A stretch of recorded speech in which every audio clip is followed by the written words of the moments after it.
Hello everybody and a very good afternoon. Welcome to Crafters TV. My name's Ben Moseby. Here we are, Tuesday already. I hope your week's going well and you're looking forward to another exciting day with us here on Crafters TV. Start of our new schedule, of course, and again today we are live at 1 and 5. 5 o'clock this evening we've got a launch party for you. Looking forward to that show actually, because if you've missed anything recently, any of the big launches, we've got lots of them to come in that show later on, including the Spring Fairy, which we launched yesterday. The Showstopper's gone, but we've still got that main collection available for you. I know the Easter collection, which you guys love, that's coming up on the show. Plus we have got the Return of the Hydrangea too. So all of that to look forward to later. If you want to shop for it, just hit the shop the show or shop the day button. You can see all of that right there. This show though, masterclass, all about embossing today. Yes, if you've ever had a question when it comes to your embossing folders, embossing folder techniques, then this is the show for you. And I think over the last few weeks, we've made these masterclasses, we kind of like taken them back to where they were and made them really interactive. You guys have fired in the questions. So if there's anything that you want to know over the course of this show, don't be afraid to ask those questions. Maybe you're thinking about diving in and buying some of the products we've got on the show and you want to know something about them before you do, then ask. Or indeed, if you are someone who's perhaps new to crafting, maybe you've got some of the embossing folders that we're going to bring to you over the course of this show and you're a little bit stuck for ideas, then again, ask those questions and we'll make it nice and interactive. I will introduce our craft expert in just a few moments' time. I must just, before we start the show though, also say that our Love to Craft event continues. Over on the website you will find very soon going live a new little section. So if you go into the Love to Craft page, you'll see all the deals from yesterday where we were concentrating on mixed media. So there's loads of great deals on mixed media items and tools. Today, as we're talking about embossing and embossing folders, there will be lots of deals pertaining to embossing. So those will go live very soon. As soon as I get the heads up, you guys will get the heads up too. But listen, it is not just me over the course of this show and later on. I'm excited to say that one of my absolute faves is back. Yes, she is. I cannot wait for she's already laughing. All I said is she's back and she's already giggling. You don't need to say much. That's why I love her. It is the one and only, the fish giggles. She just works. It's Debbie Fisher. That's all I do. I work and giggle. That's my life then. Yeah, hello everyone. It's great to be back. A new start to the week for me. I wasn't in yesterday, so yeah, and it is, you know, I love a masterclass. Yeah. I feel like they just save them for me now. They do. Put me in that masterclass. I love it. Yeah, all things embossing. So if you've got any questions, make sure that you ask away. We'll try anything. We'll give it a go. So but it's going to be a fun show. It is. And you know, Debbie is one of those demonstrators who is happy to try things out. You know what, if we've never tried it before and we think it might work, but we're not quite sure, we'll give it a go. You know what, because if we can try it for you, that's the main thing. I did put a little post up on my Facebook page actually, and I've already got a few questions come in, but that's not to say that you can't ask. Please do. We want to make it as interactive. I feel under pressure now with these masterclasses since Debbie and I did a show a couple of weeks back where I think we had about 25 questions come through, and I want to make it as interactive as that. So if you can just fire those questions in, that would be marvellous. Taking all those questions and firing our way will be Radical Rachel, who's in on the socials today. Already in is Rebecca, who says, good afternoon, everyone. Hello.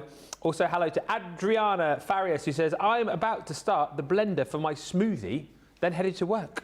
But it's nice. Good work today. Our elementary, middle and high school first place winners are competing at a regional Spanish spelling bee. Wow. Oh, yes, are we allowed to say that?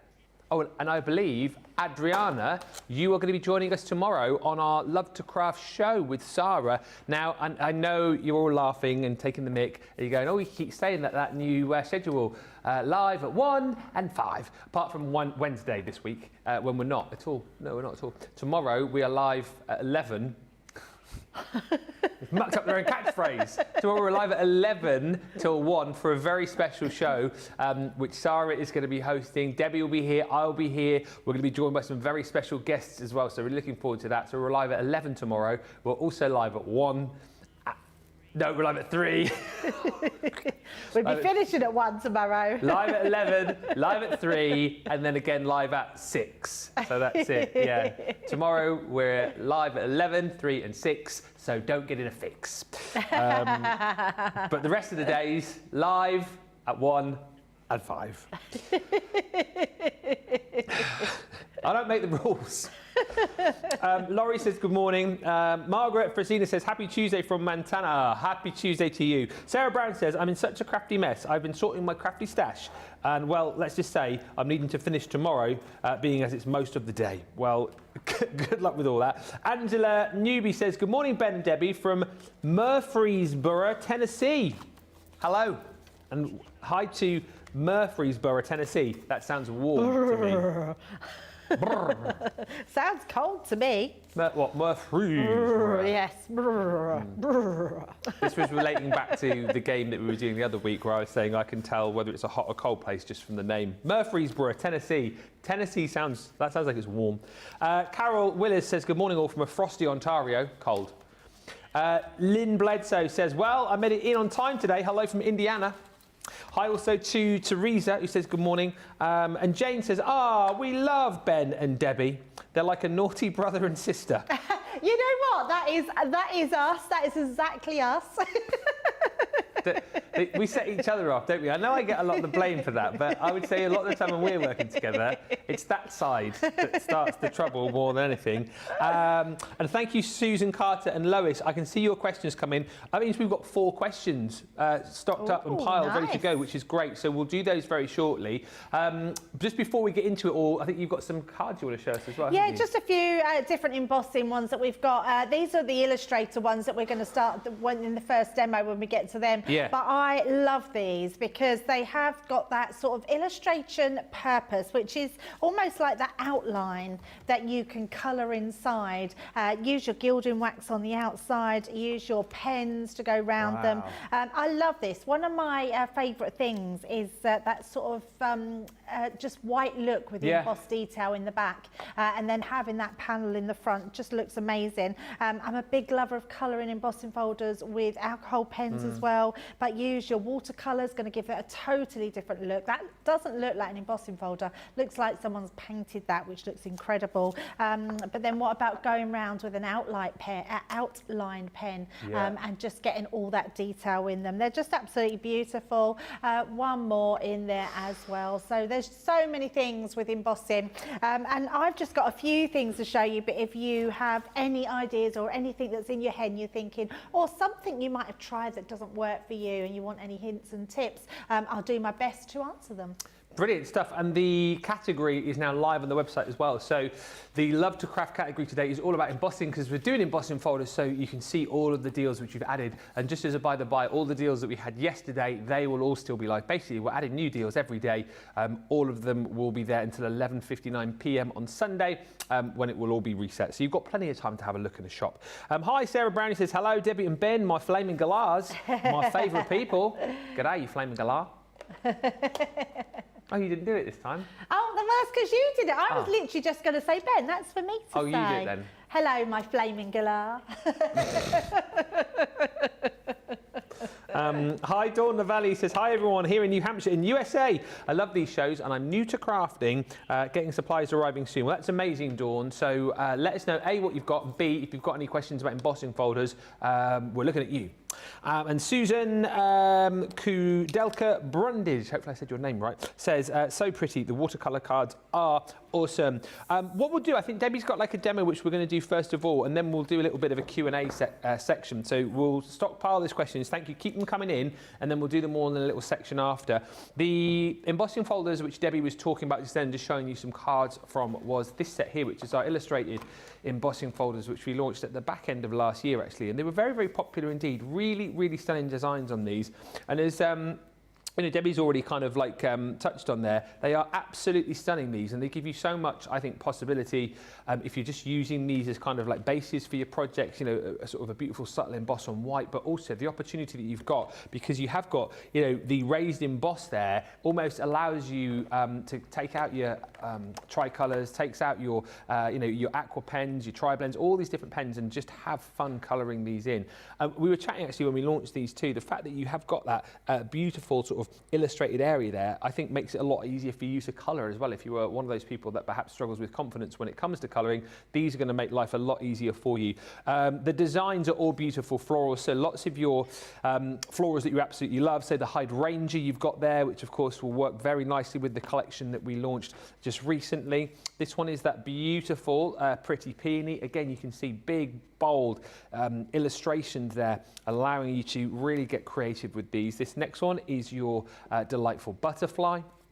You're then going to be receiving your charming hellebores.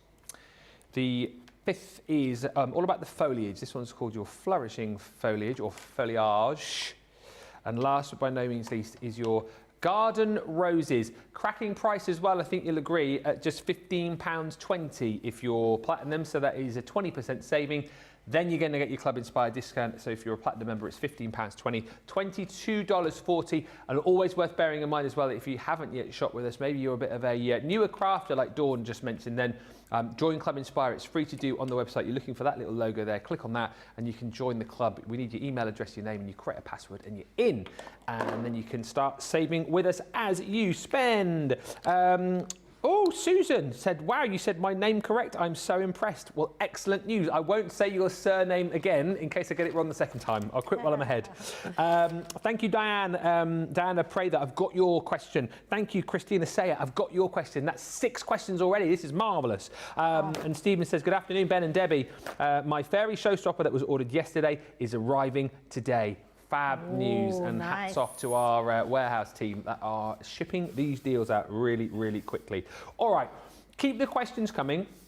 I'll keep a track of those, and then after the first demo, we'll do a Q&A with Debbie. But I know you wanted to do a little demo first of all, Debbie, didn't you, with the illustrated embossing folders? Yeah, I thought let's kick in a demo straight away, just in case, because we always have lots of new people that are joining us, or some people that are new to embossing. Now, embossing folders have been around a long time, and embossing folders come in sort of different shapes and forms. And what the main thing about them is they will either be a 2D folder or a 3D folder. Yeah.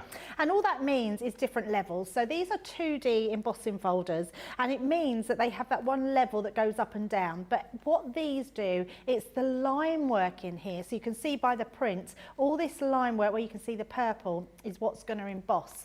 So you'll be able to tell by where your embossing is going to go. So I can feel all my lines risen on this side, which means that's going to emboss into my card. So I know that that's my front of my card. And the only reason I want you to be sort of mindful of that is I'm just using white card. In fact, we're literally going to be completely transforming these two pieces of card. When you put your card, if this was a mirror piece of card, you want to make sure you're embossing on the right side. But as it happens, I'm just using some watercolor cardstock. What I'm going to be using as well is some bits from that amazing fairy Spring Fairy. What is it? Spring Fairy. Spring Fairy. I don't know why I keep calling it Fairy Garden. You call it what you want. Yeah, but it's Spring Fairy. So we've got the Duet ink pad and we've got that amazing shimmer, which I just love. Beautiful ink pads that are going to just work really well together. There's also I mean, look at this then. I mean, it's just gorgeous. It's pretty special, isn't it? Really special, so absolutely love that one. So let's sort of transform our piece of card before we emboss. So this piece is going to be my background. This piece is what I'm going to put in my embossing folder. So to start with, because we want to start with the embossing, all I want to do is I want to create a sort of background on my card. So we're going to start off with using, in fact, I'm going to use the green. So this is the Duet ink pad, and I'm going to take this directly to the embossing folder. Yeah. Now this is one of, I know all the team love this. It's like one of the favourite things to do because it's so easy. It's what they call a letterpress technique. And it just means that we're using our ink pads and just going around all of that design on there. So making sure that's fully covered. And then all we're going to do is place our card in like so, and then we're just going to put it down. And then you'll be able to see, I mean, someone's been using a blue on here. I think it's got a blue tinge to it. So we might get a little different colour if the embossing folder wasn't cleaned properly. But actually, I've got a feeling that it probably was cleaned properly. It just maybe as just inked your embossing folder. Now, if you do ink your embossing folder, don't worry because, oh, nearly done that wrong because I'm talking. We want top and bottom template. Okay. I'm also going to add in my metal shim. I like to add metal shim in when I'm using a 2D embossing folder. Now all that does is it just gives a bit of a deeper emboss, that's all. Especially when you're using a 300 GSM cardstock, which our watercolor cardstock is. It's not actually, you would still get that embossing, but I just like to get that really, look at that. Amazing. I mean, yeah, absolutely amazing. It's very subtle and I want to keep it subtle. So that's our embossing folder. So yes, can you see it's slightly blue on there where someone's probably used maybe a purple or a blue ink and it dyes it. It's not going to affect your folder at all. Give that a wipe or a wash under warm soapy water and that'll be absolutely fine. And it won't what's the word? Transfer. My brain. We're just going to pop that to the side for the moment because I now want to do something with this. Now all I'm going to do with this, even though I'm using watercolor cardstock, I'm actually going to use my ink pad direct and we're just going to take this to the actual design. So I'm just going to run it down because I just want that really light colour in the background. Yeah. So we're just going to drag that down and again at the top. I'm not worried about in the middle because we're going to be hiding that. So first of all, we're just taking that little bit of lay down and then we're going to take that yellow one now, which is our sunbeam. And then with this one, we're going to do exactly the same, but we're just going to do a little bit of just tiny amounts coming up the side there. Look at that. I mean, it's just beautiful.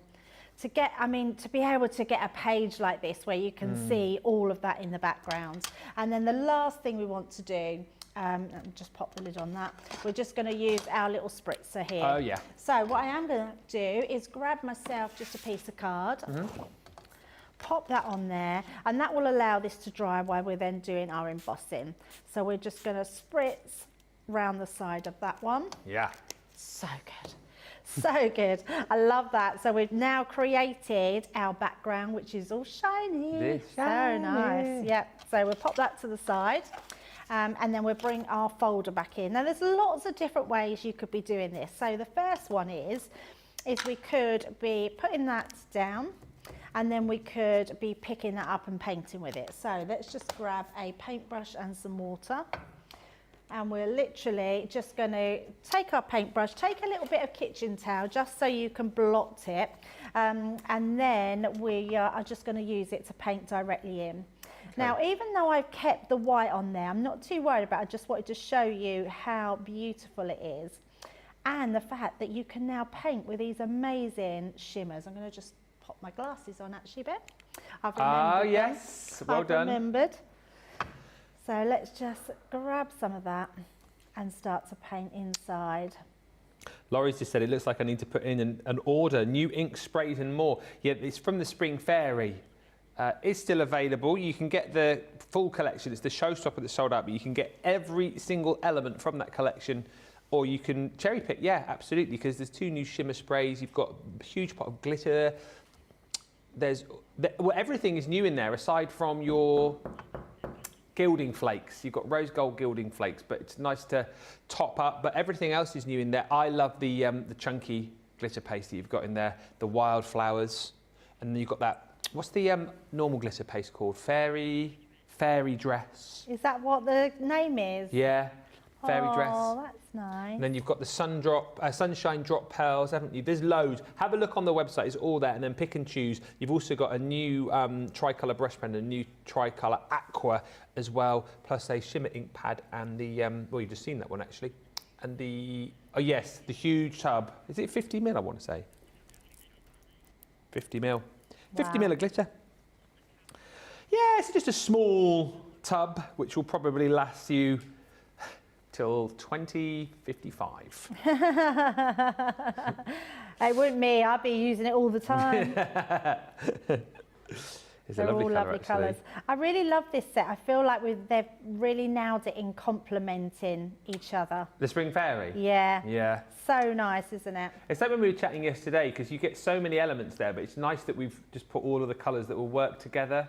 So you don't, you know what I mean? Because I think a lot of people worry about colour combos, don't they? Always, yeah. And I think also, I think people are very good at putting two colours together, but not knowing what that third colour to put with it. We always talk about a three-colour blend, but it's normally in the same colour family. But when we then think about, well, what colours go with what if you're adding a third colour, and I love adding a third colour.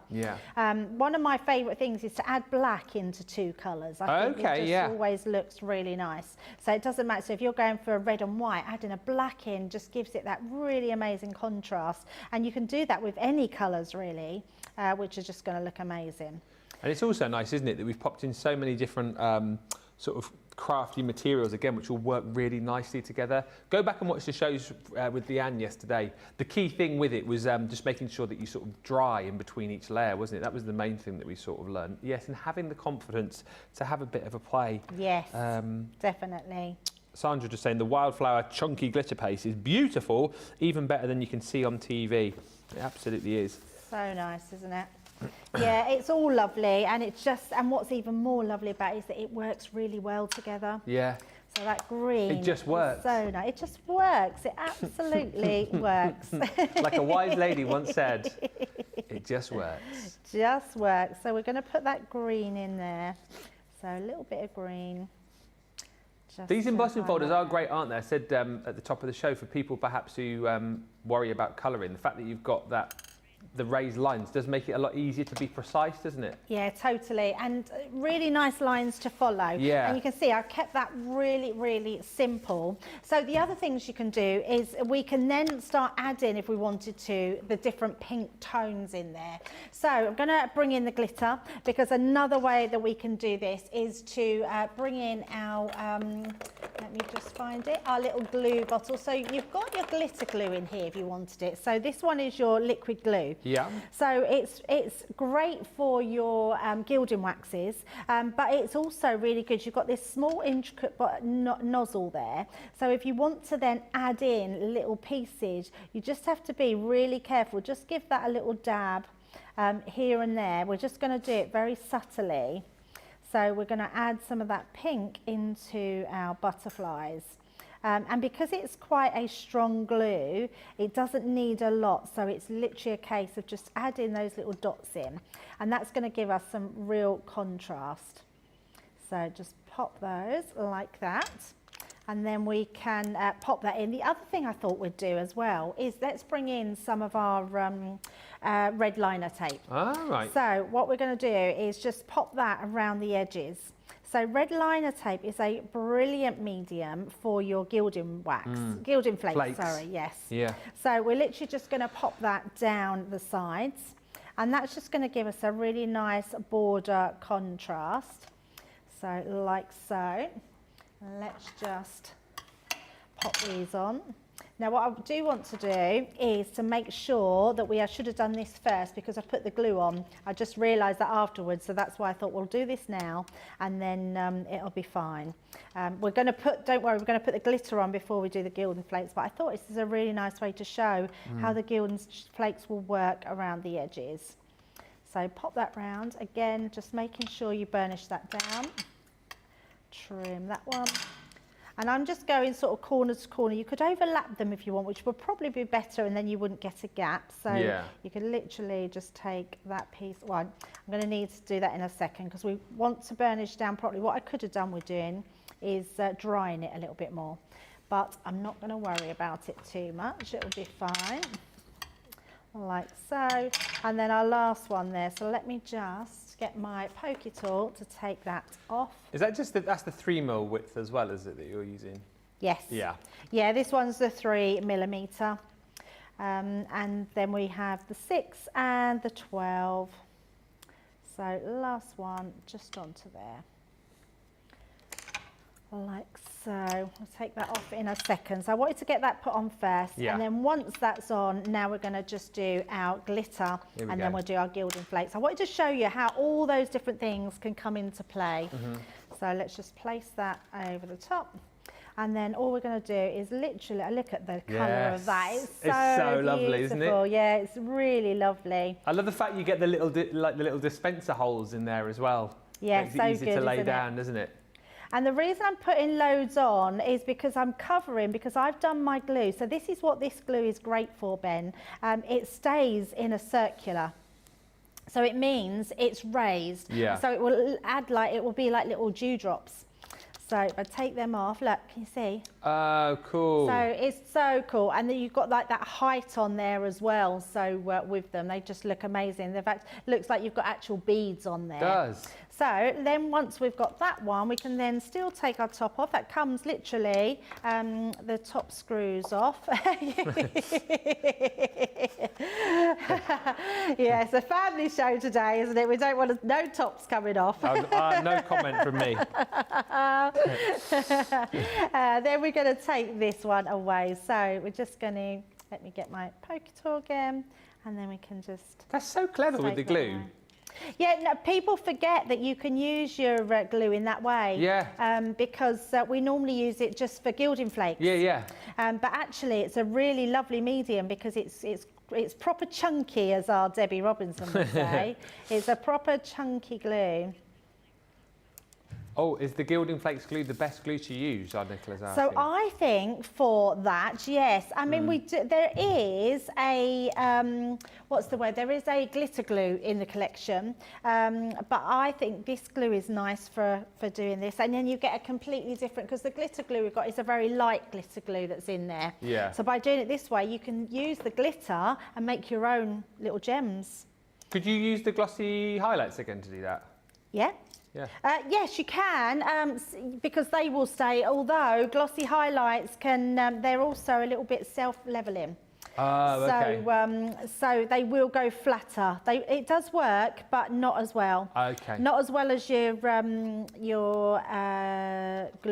From the I mean, this kit. is just called liquid glue. I normally call it my glitter flake glue. Right, let's Here we go. have some of those glitters in. Oh, it's so nice, so lovely. Right, so let's bring this in. And this is why I said I did it all back to front, so I should have done this first. But it's quite nice because you can see there's ways of doing it. And we're just going to pop this around here. This also acts as a resist. You could also fill your glue in the middle, so you could pop them in. But if you wanted to then ink over it afterwards, it will do that as well. Use my, let's bring that in to go around the edge. Put a little bit more. Such a cool idea.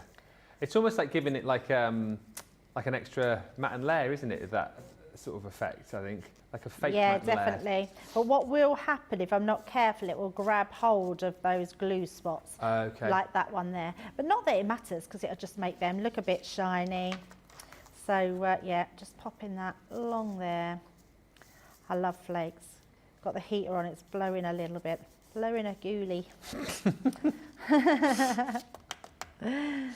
Oh, look, it's blowing everywhere. Where's my little vacuum? Needs a little vacuum afterwards, don't we?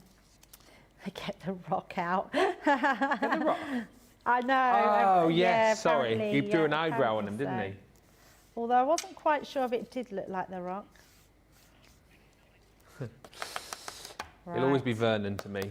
There we go. So we've got that beautiful shiny edge on there now. So Yeah. let's just take these extra pieces, because we don't want to lose none of that. It's blowing, so I'm going to, once the air conditioner's off, we will pop that back in. So I'm going to take that, I'm going to put it over the other side so I can't, yes, in a safe zone, absolutely. Let's just bring all these ones in, clear up my mess here. There we go. And let's bring them in. So I can't. So the trouble is, and actually it's quite good doing it like this, Ben, because what I've done is not now been able to put anything else in here. But Yeah. where I have got some edges, I am going to bring this in, and I'm going to bring in, let's start off with the green, where we haven't got any of the glitter glue. So I should have done that last. I don't know why I did that first. We're going to really bring in some of this. So we're just bringing it in where we can put it instead of all the way round. And actually, I think this is going to look quite nice because we're not going over our whole image. So just bringing it into parts. And then I'm going to literally go into this one, and we're going to bring some of that yellow in as well. So just at the sides. Oh, this is nice. It's actually looking all shiny in those edges. You can see from that shot now as well just how raised the glitter is. Yes, that's incredible. Really, yeah, it's amazing, isn't it? Like mini mountains. Yeah, it's so. Oh, and I've just knocked it. Look, I knew I'd do that. Oh man. You can just, never mind. It's fine. It's fine. So let's just put a little bit more on there, and then we'll pop that onto our top. Because we've got now our background, once we pop that one in place, you can see it's all starting to look beautiful. And then all we're going to do is pop them onto a piece of card. Just on there. If you wanted to, you could then do your edges the same around this bit, but we are just going to pop this on, and then I've just got a little with love sentiment, and I'm just going to use my same brush to go around that. So let's just pop that on the edges. So that's going to tie in that colour, like so. There we go. And then we can just pop this one in. So I'm just using my tape pen to go around the edges.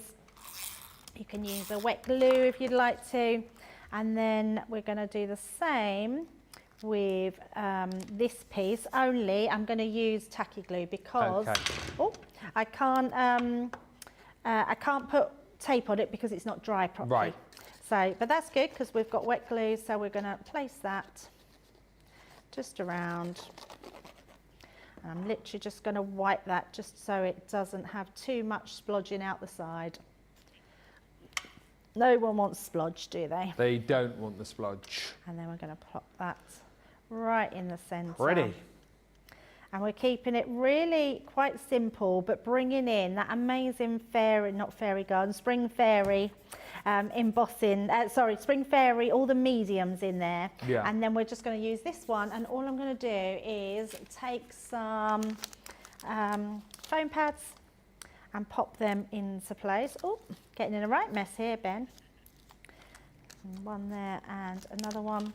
And then I'm also, because we've inked a lot and we've also put the shimmer inks on there, what you do want to do is to put just a little bit of glue onto those tops. Oh, yes. And that will then just help it all stick down. And then all we're going to pop is we'll have that going right through the middle there, just to finish it off. And how simple is that? Once that's dry a bit more, that will stick down. And there we go. That's perfect. Look at that beautiful card. Incredible. Using the elements, of course, of your illustrated embossing folder 6-piece collection, where you get all those 6 embossing folders for £15.20 or $22.40. And then, of course, using loads of elements from yesterday's Spring Fairy launch. As I mentioned, that is still available for you if you want to go for it on the website. It's the Showstopper that's disappeared. It was the cards and envelopes that sold that out. However, if you go for the collection, you will still get everything. There's none of the new stuff which is sold out. It is all still there for you. So this is everything that you're going to get. You can, if you type Spring Fairy into the search bar on the website, search for everything individually. So I know a lot of people yesterday were just cherry picking. You know, if you don't have the $79.99, $107.99, you can just go in and cherry pick the bits and pieces that you want from this set. But this is everything that you're going to get, the physical form there, but I've got everything on the board for you. So this is your new Tricolour Aqua Pen, which you're going to be doing all of your watercolour techniques, of course, with. It is called the Fairy Blooms, and in there you've got that beautiful soft sun, that yellow.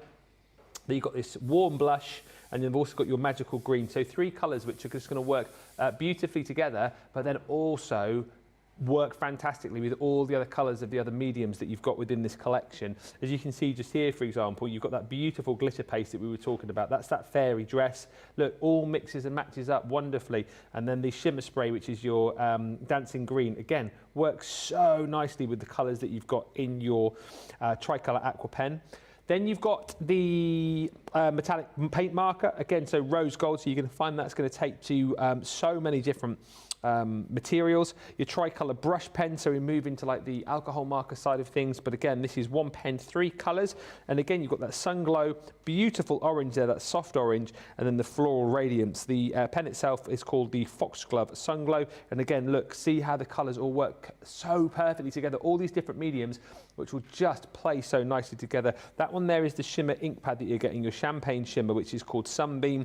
And then this one is another beautiful, that pot of glitter, which we showed you just a few moments ago, which is your Sun-Kissed Blossom, 50 ml of that glitter. So you're getting tons to play with as far as that's concerned. Then as we come down the centre, these are all of your embellishments, so your gems, that is your flower kisses. In the purples and greens, those sort of faceted sort of style gems, if you like, which you can pop onto your projects, all self-adhesive. Love these. So you're getting that big pot of your sunshine drops, those beautiful pearls. Leanne was using, well, lemon drops, someone said in the comments, maybe lemon drops. But I do feel like they are little drops of sunshine, hence the name Sunshine Drops. But lemon drops is good. You call them what you want. They won't answer back, so it doesn't matter. Yes, if they do, start panicking. You're also going to get the soft petal sequins. And by the way, that is a big, big pot of sequins. We are going to town as far as the sequins are concerned. So that's there. And then you're also going to get your beautiful glitter glue, which is the fairy wings. So again, really stunning colours that you've got in there. That pink with the sort of iridescent speckles of glitter that you've also got in there. And as we come down to the bottom, my favourite element is here. Take a look at that bad boy. Boom. I mean, I think, yes, what you might do, if you've got a bigger budget, you might go for the Spring Fairy collection as a whole, and then you might be saying, right, I need more of that chunky glitter paste, so you can go in and buy individuals of that as well. I'll be stocking up on it because the colour that you're going to get there, the sparkle, the laydown is absolutely perfect. And then alongside that, you're also going to get your beautiful Rosebud Shimmer Spray. As we come to the other side of the board, just down here, that's where we finish off with your Duet ink pad. Love this colour of Sweet Pea, which is, just here. Trying to help you out there, Jamie. Just as I moved, the camera decided to catch up. Then you've also got, as Debbie was just showing us a few moments ago, the soft rose, so your luxury gilding flakes. That is the only thing that you will have seen before as far as colours are concerned. Everything else is new to this collection. $79.99 or $107.99, but that's just your consumables, because then on top of all of that, you get all of these goodies to play with. We are stencils a go-go with this. We've got 3 absolutely beautiful stencils in here. So you've got that floral stencil here, where we've used the glitter in conjunction with that beautiful Sweet Pea Duet ink pad. This one I really love. I was going to say this yesterday, I didn't get around to saying it. Reminds me a little bit of Jack and the Beanstalk, that one. You know what I mean? Yeah. It's got like a real sort of beanstalk feel to it. Well, maybe there is a giant up there if you keep climbing. It's above there. Oh yeah, here. 3 by 4 fun. It's you. Do you know what? I went to the doctor's the other day. Is this a joke? And I said, I'm scared of the giant that lives at the top of the beanstalk. He says, you know what, there's a name for that. I said, is there? He says, yeah, it's fee-fi-phobia. Fee-fi-phobia. I read it the other day and I was waiting for a time to use it. It just then clicked back into my...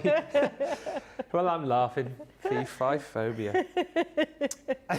And this is Nicola's favourite, which is the cute little mushroom stencil. That one there, we've obviously used our champagne shimmer ink pad, that Sunbeam, which looks absolutely beautiful. So 3 stencils. Then you've got your stamps in here too. This one is called your Fairy of the Meadows. So there you've got that beautiful spring fairy.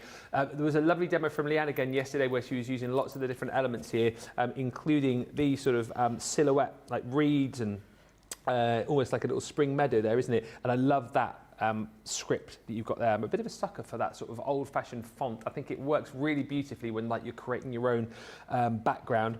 Then you've got this, which is that beautiful 2D floral meadow embossing folder. And then last but by no means least, a lot of people were cooing over this yesterday, the set of sentiments, the dreamy sentiments as they're called, those 3 beautiful dies. So you've got your believe, you've got your love and your dream. Absolutely beautiful. As I've said, jump in and grab that. Not too much of a rush because I think the stocks are sort of fairly deep for the collection. And if you just want to go for individuals as well, you can. Also worth bearing in mind, if you are heading over to the website, check out the Love to Craft page. More items have been added today. So obviously we're talking about embossing. So you're going to find lots of deals when it comes to embossing folders from lots of different collections, actually. I know a lot of the embossing folders from collections last year are featured at a knockdown price. We have loads of questions coming in, so thank you for that. Other side of this break, we will fire some of those questions to Debbie. In the meantime, feel free to add more of your own. Keep sending in those comments, and we will come back in about 3 or 4 minutes as we've got to know Craig a little bit better.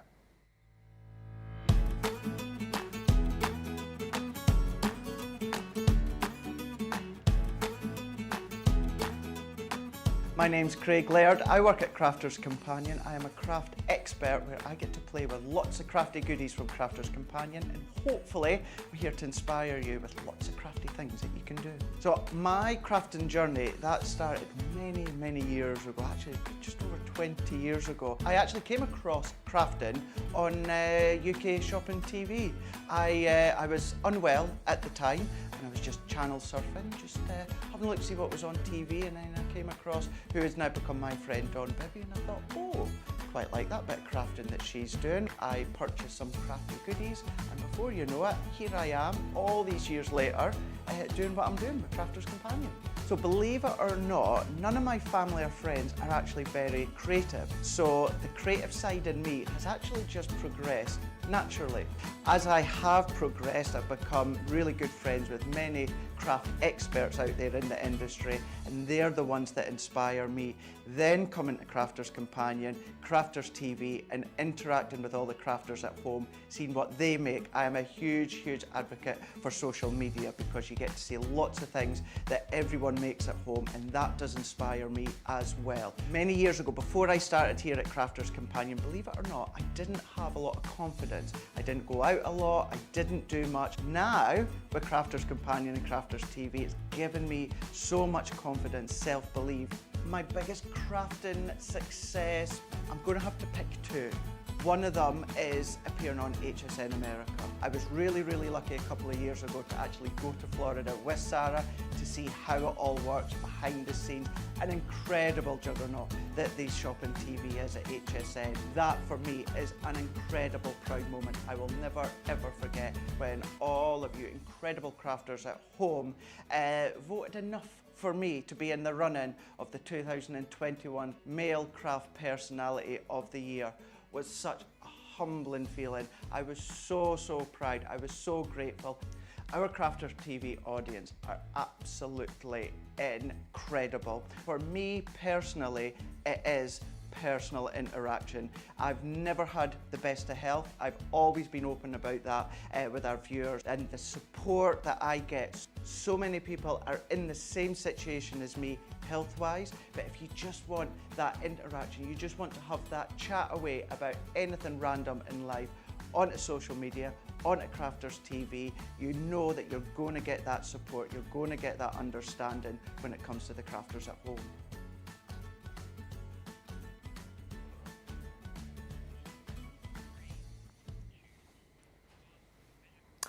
Welcome back, everybody. Thank you for that. Good to find out a little bit more about the old hottie Scotty, who is back with me on Friday here at Crafters TV. So very much looking forward to that. Obviously, me and Debbie for the rest of the day. You've tomorrow actually got loads of us in tomorrow. You've got me, Debbie, and Sarah on the first show. Remember, we're live at 1 and 5, except for Wednesday this week, when we're live at 11, 3, and 6. But in the first show, it's Debbie, it's me, it's Sarah, and some very special guests. Then in the middle show, you've got me and Sheena. And then in the last show, you've got Debbie and Sheena. So you've got the best of all worlds tomorrow. I've said in the last show, I haven't produced for a bit. So I said to, because Nicola and Jamie are going to be in the gallery. So I said, I'll pop in. I'll do a little bit of producing, which I've done before. So I'm sort of happy with that. And I was like, Jamie, I'll do a bit of vision mixing if you want. He was like, oh, what? Oh. I was like, yeah, it'd be fine. I mean, buttons, just push, see what happens. So if it all goes to pot tomorrow evening in the final show, you'll know that it's me on the buttons, just randomly pressing it in. He reckons he's going to do a bit of training with me later on, so we'll see how it goes. But if the camera work tomorrow is awful, it's this guy. So questions. Thank you for all of these. We'll do let's try and get through as many as we can here, and then if we can't, we'll do it the other side at 2 o'clock. So Terry Tom Anderson says, I want to put gilding flakes on a card. Should I emboss before or after? Would the gilding flakes be too thick to emboss? She says, I was thinking more of a splotchy application and then emboss. I wouldn't do the entire paper because mirror card would work for that. So many sort of aspects to that question. Yeah, so what I take that as, let me grab my guillotine and then I can trim some card off for that. I would say the only thing, Terry, with that is, yes, so you could, if you wanted to just do spot foiling, so in fact, let's just grab, I've got a folder beside me, let me just, in fact, we can trim that one down to about there, and we'll see what we can do. I love this. I love on-the-spot crafting that you can just, yeah. There's loads of questions coming. Oh, like that. So, piece of cardstock, and we've got where's the gilding flakes we had? There they are. Let's have the gilding flakes and pop them on. So, let's use the gilding flakes and use our pad, which is this one here. Actually, we don't need the pad. We could just bring in that glue again, couldn't we? So okay, you spot foiling. So what I would say, have I got two glues? Because this one doesn't seem to be open. Yes, two. Got two. I've been greedy today. So on here, yeah. So I would say when you are using embossing folder, if you emboss first and then coloured it, you could see where you wanted to place your gilding flakes. So without doing that, you wouldn't know where they're going to go. So I quite like that, Ben. I quite like the idea that you would not know where that's going to go. So let's just be very random and sort of put touches of glitter, or should I say gilding flakes. Now all we want to do with that, so I've got little bits, not looking anything other than, and we want to really, oh, that's a nice, look at that. Look, if you do that, it sort of moves around a bit. Oh, yeah. Ooh, never done that before, I like that. Ooh. So I do want that to just go off a little bit because we want that to be a little bit more tacky to put our flakes on. So look, I haven't even done up my pot then. Now I've got glue everywhere. That's the only trouble, Ben, when you're on the fly. It means I'm going to get in even more of a mess, and I'm not like that messy crafter. But yes, once you put the glue down, I think what Terry's saying is just spot foiling where you want to put it. Yeah. But you want to, and I'm actually going to dab into that because I want that to dry a little bit more, because we are sort of doing that. So it might be a little bit more than we would normally put down, but I just need that to dry off that little bit more. And then what's going to happen when you then use your flakes on the top, we can just have that down. But it's much better to let that dry a little bit. And the only reason being is because when you start to use your tool over the top, I say your tool, your little sponge, it could move it about. But as we're being quite sporadic here, I think it's a good idea that you just dab it in, dab it over just to start with, so it picks up all those little patches of glue. So I think we've sort of caught them. I'm just going to put that into the lights to see if I can see any more. So there's a bit sort of here. And then once you know it's in place, then I'm going to rub that off. Okay. So just take that off. That I can feel that's a little bit damp, so I'm going to leave that there. Yeah. So once you've got that into place, it's going to look very messy to start with, because obviously you've not embossed anything in there. So it just looks a little bit messy. So let's pop that to the side. Pop my lid on, and then we can then emboss it. So the answer to that is it's not going to be too thick. What I don't want it to do, I don't want it to be too wet. I'm going to dry it off a little bit, Ben, because I'm going to put it through my embossing folder. Would you at home let this dry naturally, or would you? Yeah, I would let it dry naturally, yeah, absolutely. But I think we're just going to give this a little bit of a blast.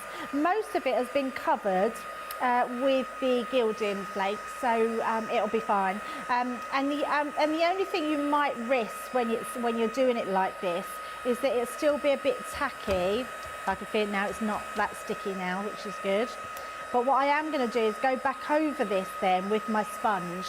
And the reason I want to dry it is because you want to make sure it's really fully dry to put it back in your folder, because the glue then might stick to your folder. Okay. But what I would say is that as long as you are letting it dry and you are using, do you know what else? I know what might be a good idea, Ben. I've just had an idea. Go on. So I am just going to go over that again just to make sure that all the glue is covered.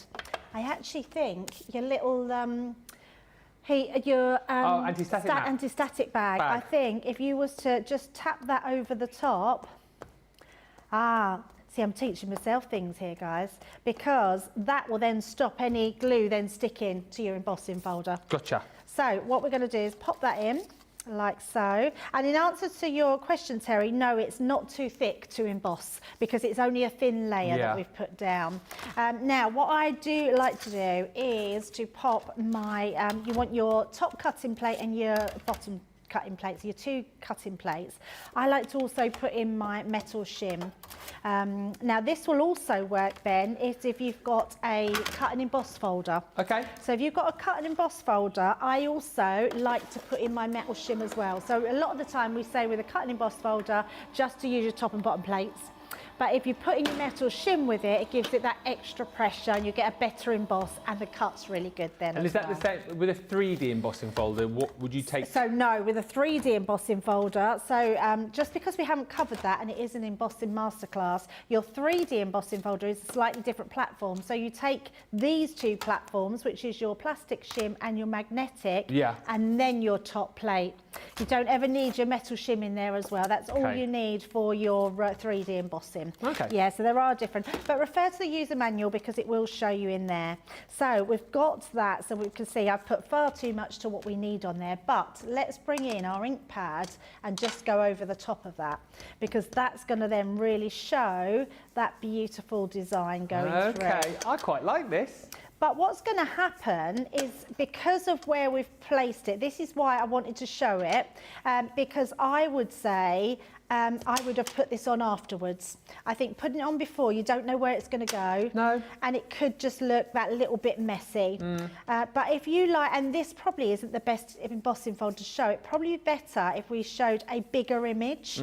So if this was a really large flower being shown in the middle, it would look a bit better. But actually, having that like that, if you like that sort of thing, I mean, obviously I did this really quickly. You wouldn't put so much glue on, you wouldn't have patted it down, you would have let it dry and just put it in little tiny pieces on there, but you can see it's embossed that beautifully. I'm actually thinking as well, Ben, if you wanted, like, because that would be really hard to get some mirror card that colour, you could cover your whole piece with your with that and then emboss it, and that's going to look amazing.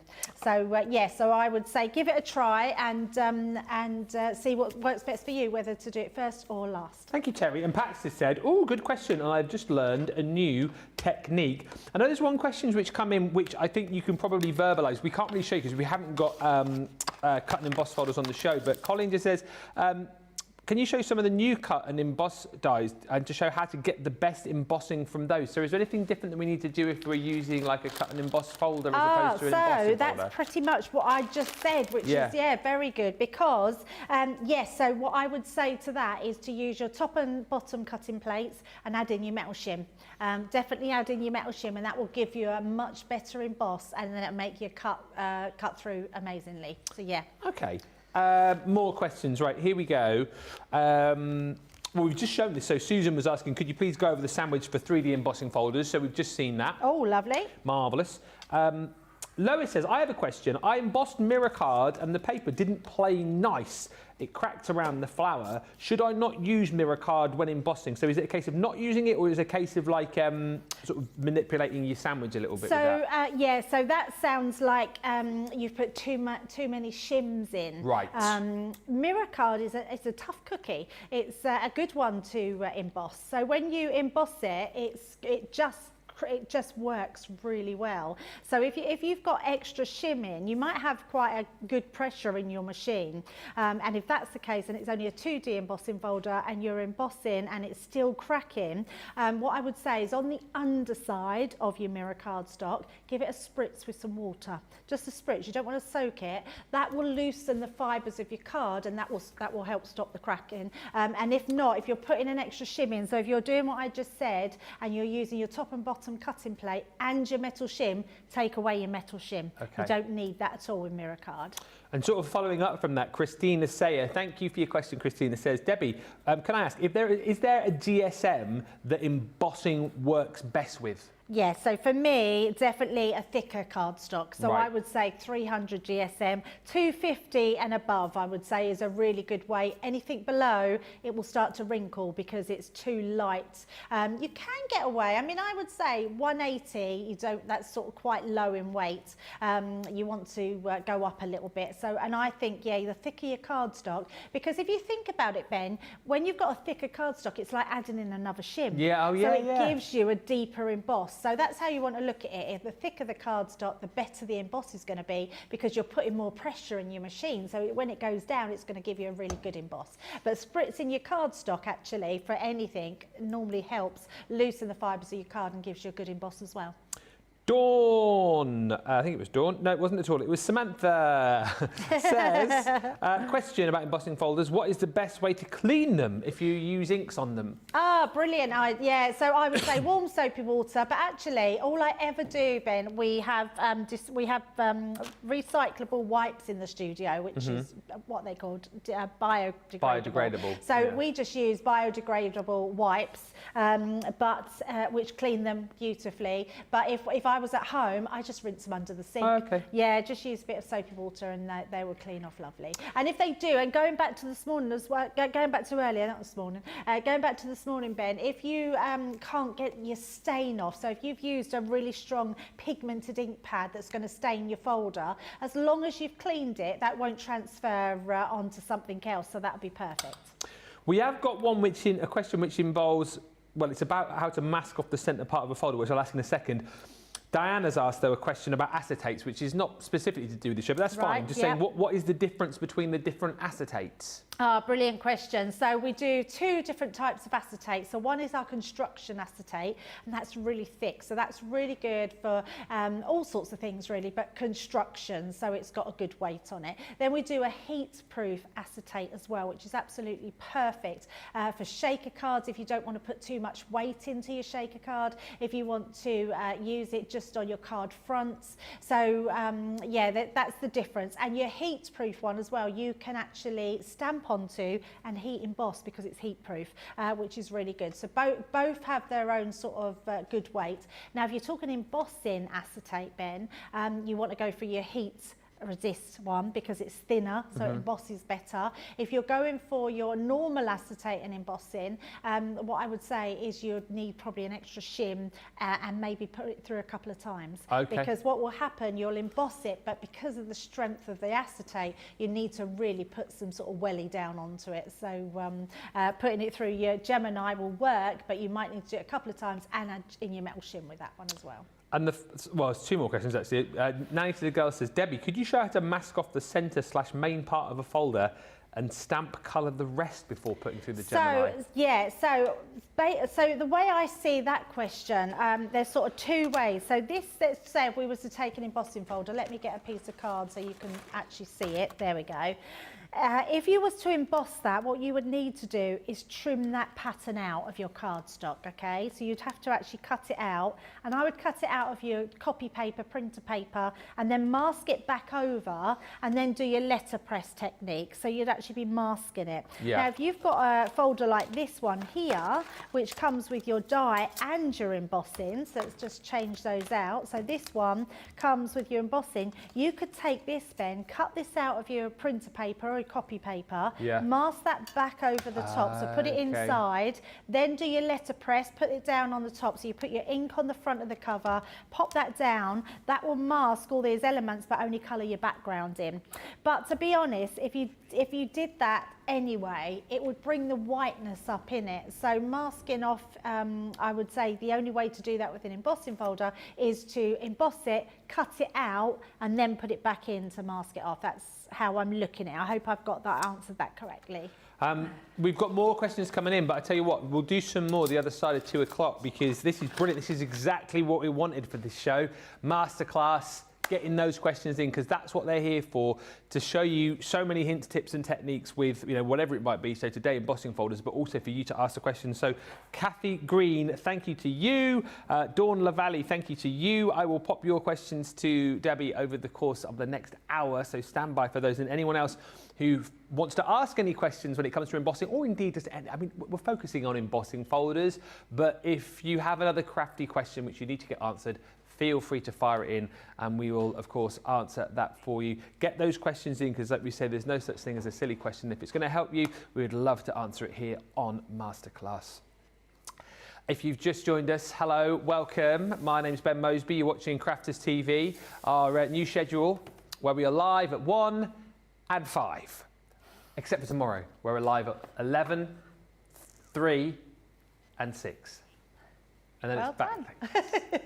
And it's back to 1 and 5 again after that. It has finally stuck. I'll forget the next time I have to do it. We are here, of course, day 2 of the week, day 2 of Love to Craft as well. So each and every day over on the website, you're going to find loads of great deals which relate to what we're doing in the show. So yesterday, it was a lot about mixed media, a lot about tools to go alongside that. So within the Love to Craft page yesterday, we had deals on Spectra Noir products, mixed media, and all of those tools which we thought would be quite helpful for the collection, like the Spring Fairy.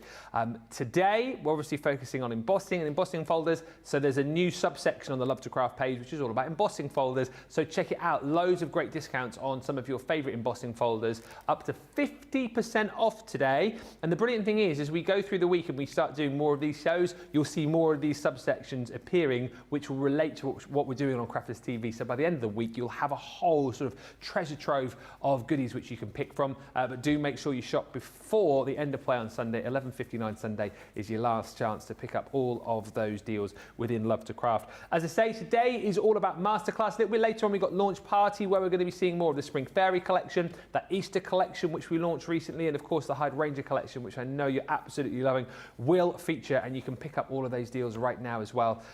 As far as that is concerned, they are there on the Shop the Day, Shop the Show page. But this show is Masterclass, all about embossing folders. We had a brilliant first hour, loads of questions.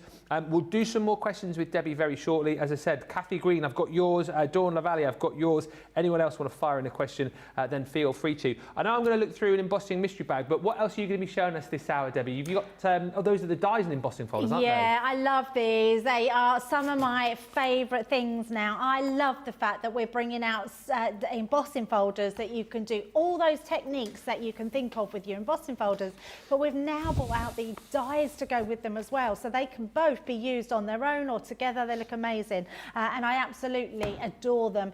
We've got lots of different designs. I'm just going to run through a few samples and then we're going to do a demo with these as well, but they are stunning. I mean, look at that one.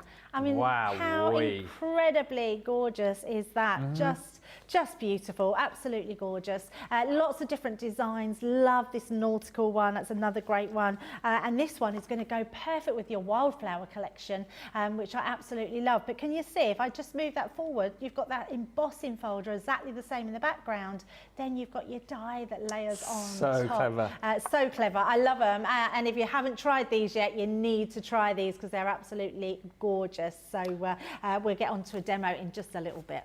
Yeah, demo come out with those very shortly. Must just quickly mention to you as well that we do have an unbelievable deal with our embossing mystery bag. If you want bang for buck today, then this is the absolute deal that you need to jump in and grab, because it is, well, an unbelievable embossing mystery bag. What you're going to get in here is a whole host of embossing goodies, but the way I've worked this out, right, for £24 or $32, it's an absolute steal. £30 or $40. Basically, what you're paying for is one of our 12 by 12 mixed card pads. So you've got this beautiful silver and silver glitter card, which is going to, well, I mean, you guys love this. We do it in the rose gold and the gold as well. So you've got that pad. That's $19.99 on its own, by the way. So you're going to get that plus. Talking of cut embossed folders, you're getting the beautiful Yuletide frame from the 'Tis the Season collection, 5x7. Those two, value of your bag. If you are a platinum member, it's way more than the value of your bag right there. And then all of the other stuff I'm about to show you, you are going to get for free. So you're going to get one of our embossing boards, which if you've already got the Ultimate Pro, will fit very nicely in there. This is the one that creates the little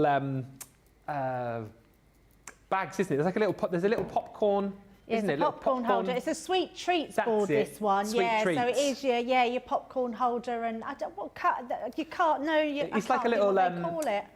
It reminds me a little bit of like what you get your Happy Meal in. Like the party boxes, yeah, aren't party they? box. Yeah, it's that sort of thing. But but they're great, and the stencils on here are so good. I say stencils, the emboss. So you literally put your card on them, emboss round them. You've got lips, you've got a moustache there, you've got your bow tie. It's a brilliant board to have, and to get it for nothing as well, Ben. Yeah. And you're not just getting that for nothing, because also for nothing, you're going to get the Perfect Print 3D embossing folder from the Wild at Heart collection. That's 5.5 by 5.5. One of my, if not my favourite cut and emboss folder that we've ever done, which is that Gateway to the Countryside from Country Lane. So nice. I love the way the gate opens. That's the really clever bit about this. And then you can like create your scene behind that. So that's free. Also for free, I mean, come on. From the Bella Luna collection, you've got the Dusk Till Dawn embossing folder. Do you want some more free stuff? Oh, more? More. This is the By the Riverside, which is from the Kingfisher collection. Wow. And these are fairly new launches this year as well. Was it this year or back end of last year, wasn't it? Or was that this year? Was Kingfisher this year? I think you're right. I think it was last year. It just seemed like not long ago they were out though. Well, certainly in the last 3-4 months. Yeah, absolutely. Next up, again, within the last, I think this was birthday, wasn't it? Venetian Grace. Yes. There's that beautiful cut and emboss folder, which is the Opulent Grace. Amazing. That's free. Also for free, you know, if you're going to be doing embossing, you're probably going to be doing some inking. So we're going to give you one of our round blending tools. And if you've got one of those, it'd be nice if we gave you some like inks for free as well, wouldn't it? Absolutely. So we're going to give you the Parakeet. Oh, wow. In the opaque pigment. Do you want another one for free? Yes, go on then. Please. You're also going to get the pink tulip. So all of that for free. And two of our favourite colours. Wow. Yeah, Is that a great bag. For those of you that are new as well, because I've seen a few comments today, people saying, "Oh, I'm fairly new to it." That is what we call. It's a great stash builder, that isn't it? Yeah. Really good, and it's a great way to try out at sort of minimal expense. Because if you were to buy all that separately, that's nearly £100, or it's $122. I mean, you probably wouldn't, if you're fairly new, thinking, oh, am I going to like, you know, embossing? Is it something I'm going to do a lot? For £24 or $32, you're absolutely jumping in and trying that out. Lots of different styles of folder, different sizes, and of course to have the inks and the tools in there as well. Absolutely brilliant. So snap that embossing mystery bag up. I think it's a 24-hour only deal, so go as quick as you can. Getting on to what Debbie showed us just a few moments ago. Next up, these fantastic 4x6 3D embossing folders with the dies that come with them as well. It's such a clever idea. Remember when we launched these, you guys absolutely loved them and they were very popular. We've got the full bundle for you here. So you're getting 6 dies, 6 embossing folders. And as you were showing, like the embossing folders work beautifully on their own. You've also got the dies which work beautifully on their own, but you pair them up. You create something like, until we'd seen this, I'd never seen anything quite like this before. No, me neither. No, not at all. Such a clever idea. So you're almost like taking out the main kind of portion of the embossing folder to create like an even more kind of 3D image. You've got it in loads of different styles as well. So that's that beautiful Bohemian Dreams. Again, use them both together or just use the die on its own to create that beautiful effect. You've then got the stunning floral bouquet. Again, so much detail in the emboss, which we'll see with Debbie in just a few moments' time. This one's really cute, which is the woodland foliage. Once again, it might be something that you use potentially with a launch which is coming up tomorrow, something which you might use with the gnomes if you wanted to do something a little bit more fun and cute. You've got the beautiful butterflies in there as well, which is called Butterflies and Blooms. Where's my favourite one? Oh, it's coming up last. The next one is the Wildflower Meadow. And then my favourite one here, which I just think is absolutely fantastic, is the Under the Sea, which is that all of that coral, all your kelp and seaweed and the beautiful seashells in there too. Saving almost £20 today, $21.78 if you're a platinum, sorry, not if you're platinum member, if you're in the US, if you're platinum, you're down to £56 or $64. Jamie, it's doing tongue twisters in my ear. Because I never noticed it till you held that up. What's that? The actual die, the seaweed, looks like a mermaid dancing on the die, but not on the... Where? So, wait, look, the mermaid looks like the mermaid's doing this and dancing on the die, but it's actually the seaweed. Oh, there. Yeah, Like, look, oh, like she's me. good like won't that. do- yeah, she's like. What's she doing? Not that I'm any sort of mermaid, of course. I'm scared of water. You'd be the worst mermaid ever. I would be the worst mermaid ever, yes. I'd definitely be the mermaid that was getting my legs and going ashore.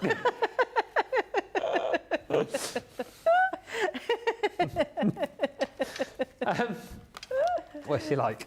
Yeah, you can pick those up individually if you like, but if you want to go for the full collection, there it is on your screen, and we're going to have a look at that with Debbie now. Thank you for the comments coming through. We have some more questions, which, as I say, we will tackle very, very shortly indeed. These are brilliant questions, and we appreciate them. Thank you. Hi to Karen Owens, who says, I've just purchased a Spring Fairy, and Dawn says, putting lots on my wish list. I will get to platinum before you know it. Yeah, don't forget on the website, of course, you have got that wish list feature. So if there are items that you think you're going to get later down the line, you can pop them on there.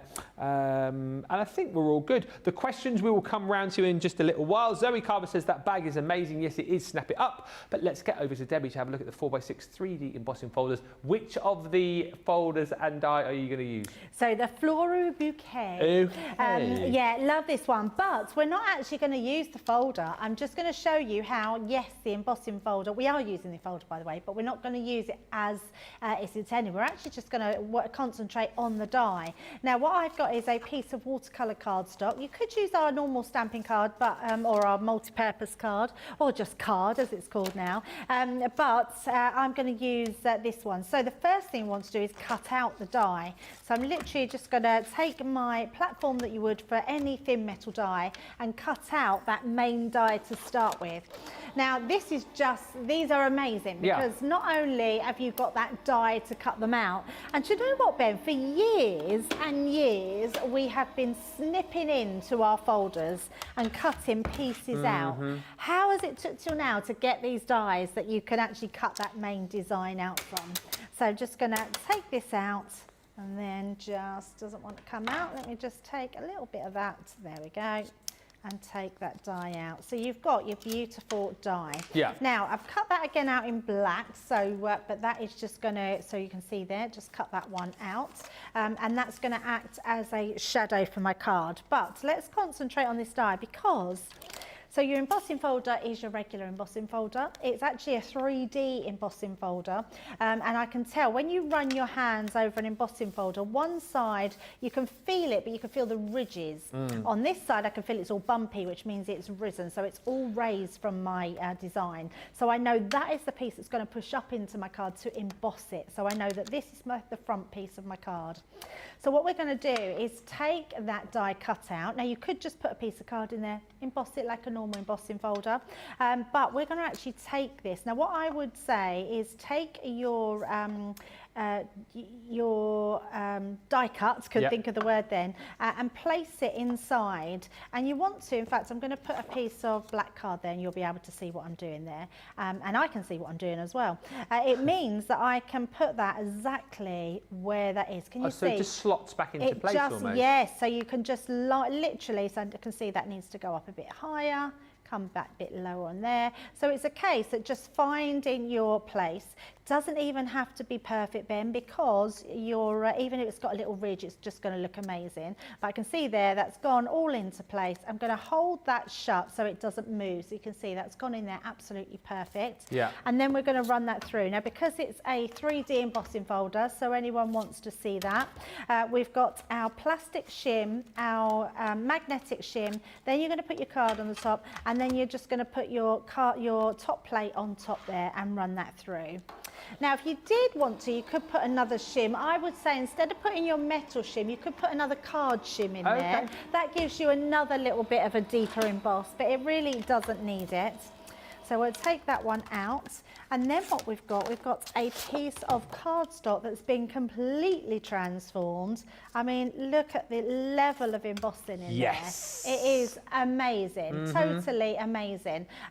So you've got your die cut now and your embossed detail. I mean, that's just incredible, isn't it? Absolutely. Now, I've done it watercolor because I thought, let's bring in some of our Duet ink pads. So I'm just going to bring these ones in to start with. We're going to bring in our soft heather, raspberry ripple, and our sunrise glow. Okay. And I'm just going to bring in my paintbrush as well. And we're actually just going to paint directly on. So I'm going to just take some of that ink.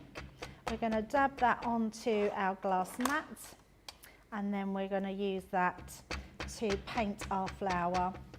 So just putting some of that raspberry ripple in, and then that beautiful soft heather.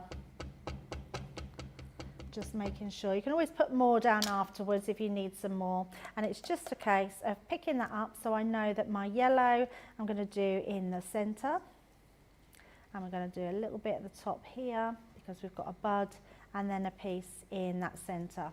And I'm not worrying about doing it too thorough, because we're just going over that design. What's nice about this as well, Ben, we do a lot of where we paint onto our embossing folders, but it'll go into the edges of our embossing folder. Yeah. Now you can actually have your embossing folder, the other one, underneath. So you're not losing any of that embossed detail, which is incredible. So nice to have the choice. And like you said, you don't have to use the embossing folder. Now this is just a beautiful topper to use as it is, isn't it? Yeah. Totally. Oh, absolutely. And that's all we're going to do. We're using that topper as it is. And then we're going to pick up that purple. And then we're going to just, and you can see I'm doing it really quickly. We're not going to worry about doing anything fancy. It is just a case of picking up that colour. And you can do this with pretty much any of your sort of water reactive ink pads. So I'm using the Duets.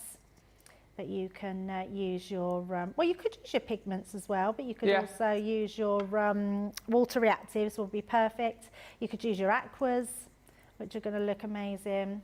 Love the choice of colours there, it looks incredible. Yeah, and don't worry if you feel like it's not coming together nice, or it's not looking how you want it to look. Now, little tip here, Ben, if you run out of colour, make sure you wipe that first before you then put some more colour down. And the reason being, you don't want to get water into your ink pad. So we're just putting a bit more of that heather down there, and then we can pick that up, just finish our flower. So nice and easy. And I can see there I've come off my embossing where it might have slipped in there, but I'm not going to worry because it's not going to look awful. It's just going to add just even more texture. More questions coming through. We'll do another little Q&A. I think we're going to have a break after this demo, so we'll do those questions then. So if you'd like to fire yours in, you can do. Got questions about different things you can emboss on, questions about gilding flakes. Lots of admiration coming in for this demo, and also for the bag that we've got, the amazing embossing bag deal. And also good morning to Shadiah, who says, good morning, my Lord Ben and Miss Giggles. Good morning, Shadiah, or Shadia. I call her Shadia, you call her Shadiah. Oh. Yeah. I say Shadiah, you say Shadia. Well, just in case you're wondering, I'm right. Oh, you are right. Yeah. Ah. Well, I never doubted it for a second. I'm mixing these two together. We've had it out with Shadia before. And only being, I heard the name Shadia somewhere else. And I thought, that's strange. And when I looked up on, I think it was like on the news or somewhere like that, it was spelt the same way. Oh. So we asked Shadia, and she said it. Well, I will say it correctly from now on. Well, maybe if you message again in this show, but I can't guarantee that I'll remember when your name pops up again tomorrow. I think we have had this conversation a long time ago, Ben, we? so you've obviously forgotten anyway.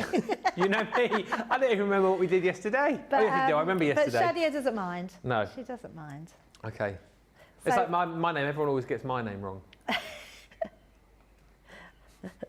Benjamin. Charles. Charles Benjamin. Charles Benjamin.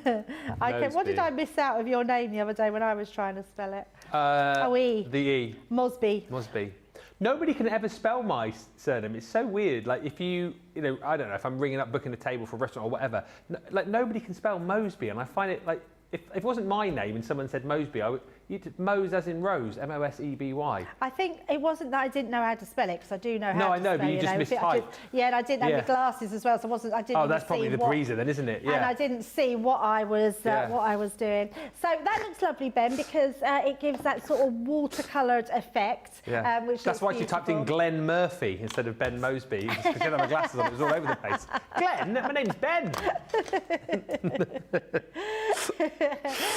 But we can make that look better with my fave, gilding wax. And I love doing this because this is such a good medium to use and looks really cool when you put it on to your embossed detail.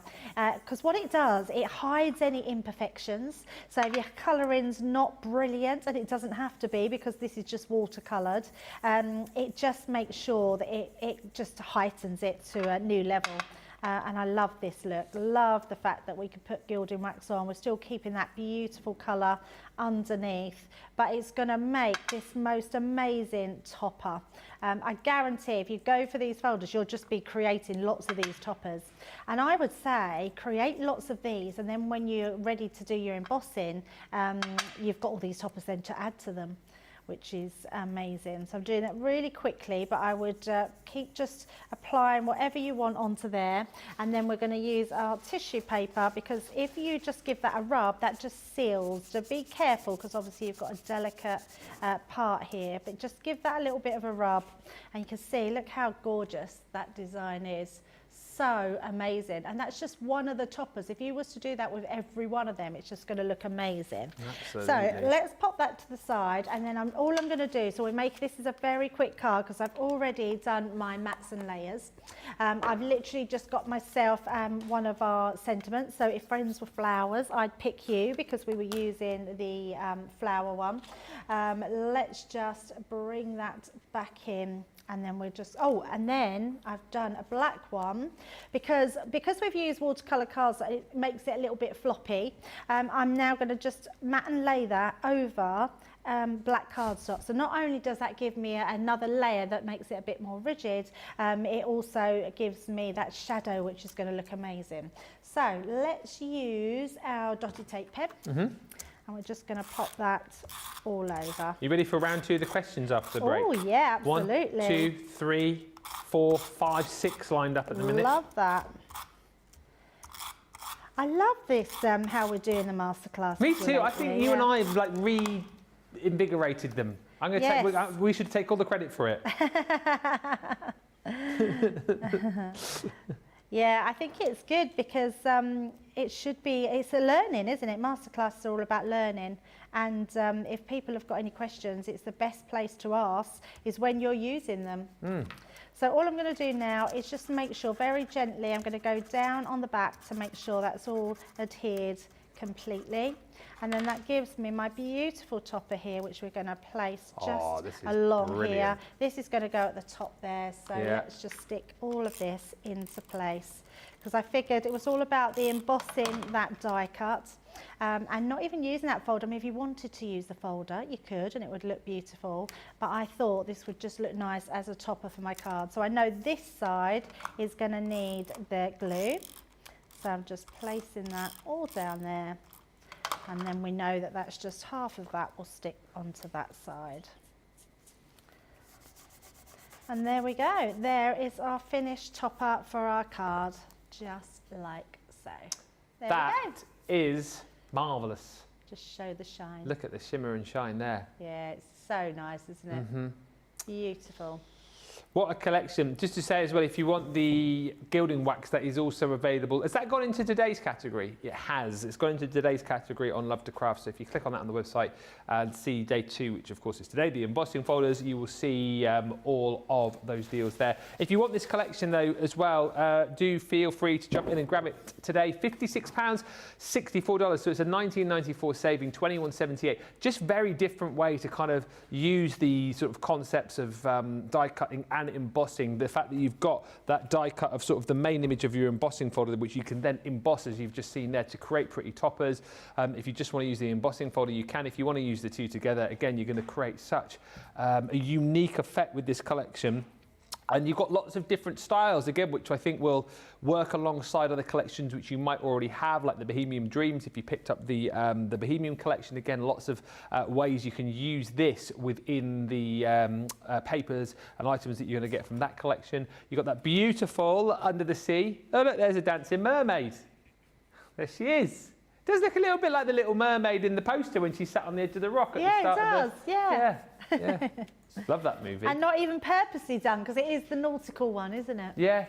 Then you're going to get the beautiful florals. So this one's your Wildflower Meadow. Then you have the butterflies. Always got to be some beautiful butterflies in a collection like this. So this is your butterflies and blooms. Love this. Again, the beautiful woodland. So that one's called Woodland Foliage with all the toadstools and the foliage there. And last but by no means least, the one that you've just seen is that beautiful floral bouquet. All of that is included in that bundle. So 4x6 is the size, 3D embossing folders and the dies to be able to go with them at £56 or $64. Gorgeous card, says Laurie. And Donna says, yeah, you can cut multiple flowers, cut them up to make decoupage. Absolutely, possibilities really are endless with this set. Thank you for the questions coming in. I think we've got about 6 or 7. So when we come back, we will have a look at all of those questions. Feel free to fire yours in. And, well, we've only got half an hour left. Where's the time gone? It's flown over. Get your questions in. We'll answer them after this short break. But in the meantime, get to the checkouts, check out your baskets. We'll see you back here in about 4 minutes' time.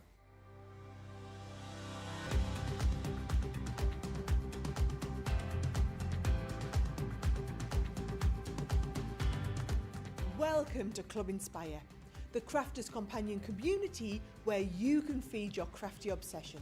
Join our fantastic loyalty club today and receive 20% off your first order. We'll also give you 250 points to help get you started. Other benefits of joining Club Inspire include exclusive special offers and discounts for Club Inspire members only, exclusive sneak peek previews of brand new product launches. You'll receive 1 point for every pound, dollar or euro you spend, and the more points you receive, the more benefits you'll unlock. So what are you waiting for? Sign up, join the club and start rewarding yourself today.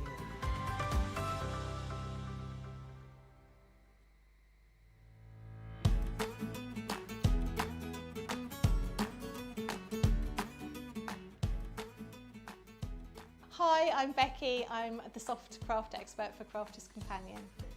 I've always crafted. I think because my parents worked at Shepperton Studios, I grew up at Shepperton.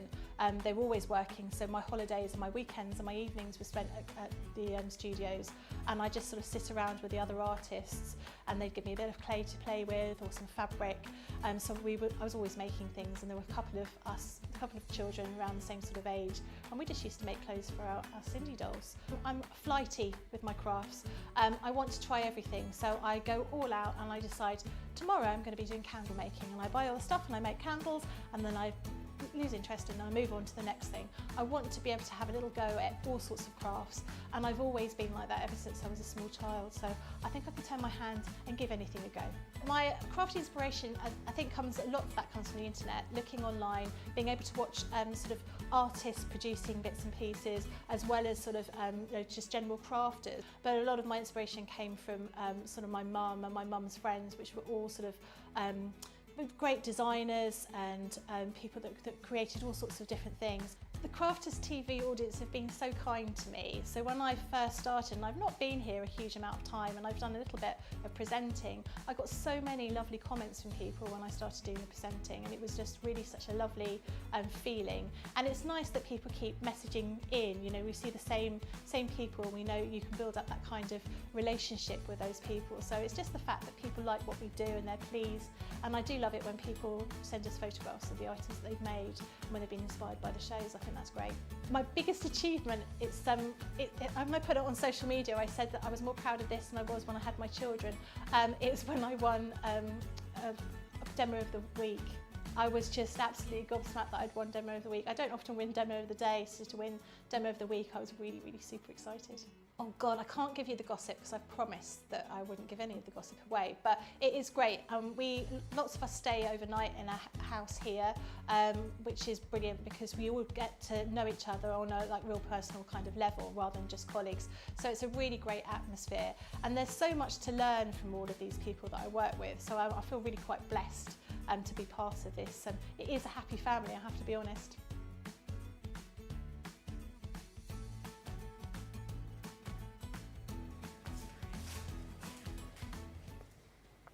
Welcome back, everybody. Lovely Becky, I think, is back with us. I've got shows with her next week, I think. I think it's next Friday, a week on Friday, so that'll be fun. Questions. Are you ready for masterclass questions round 2? Yes.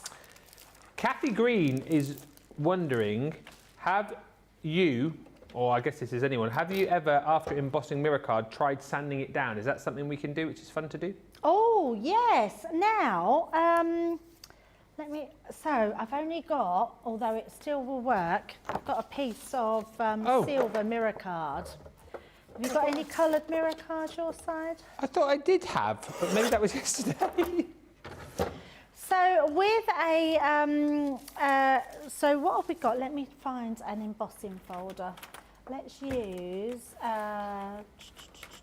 we'll use that one. That will do nicely.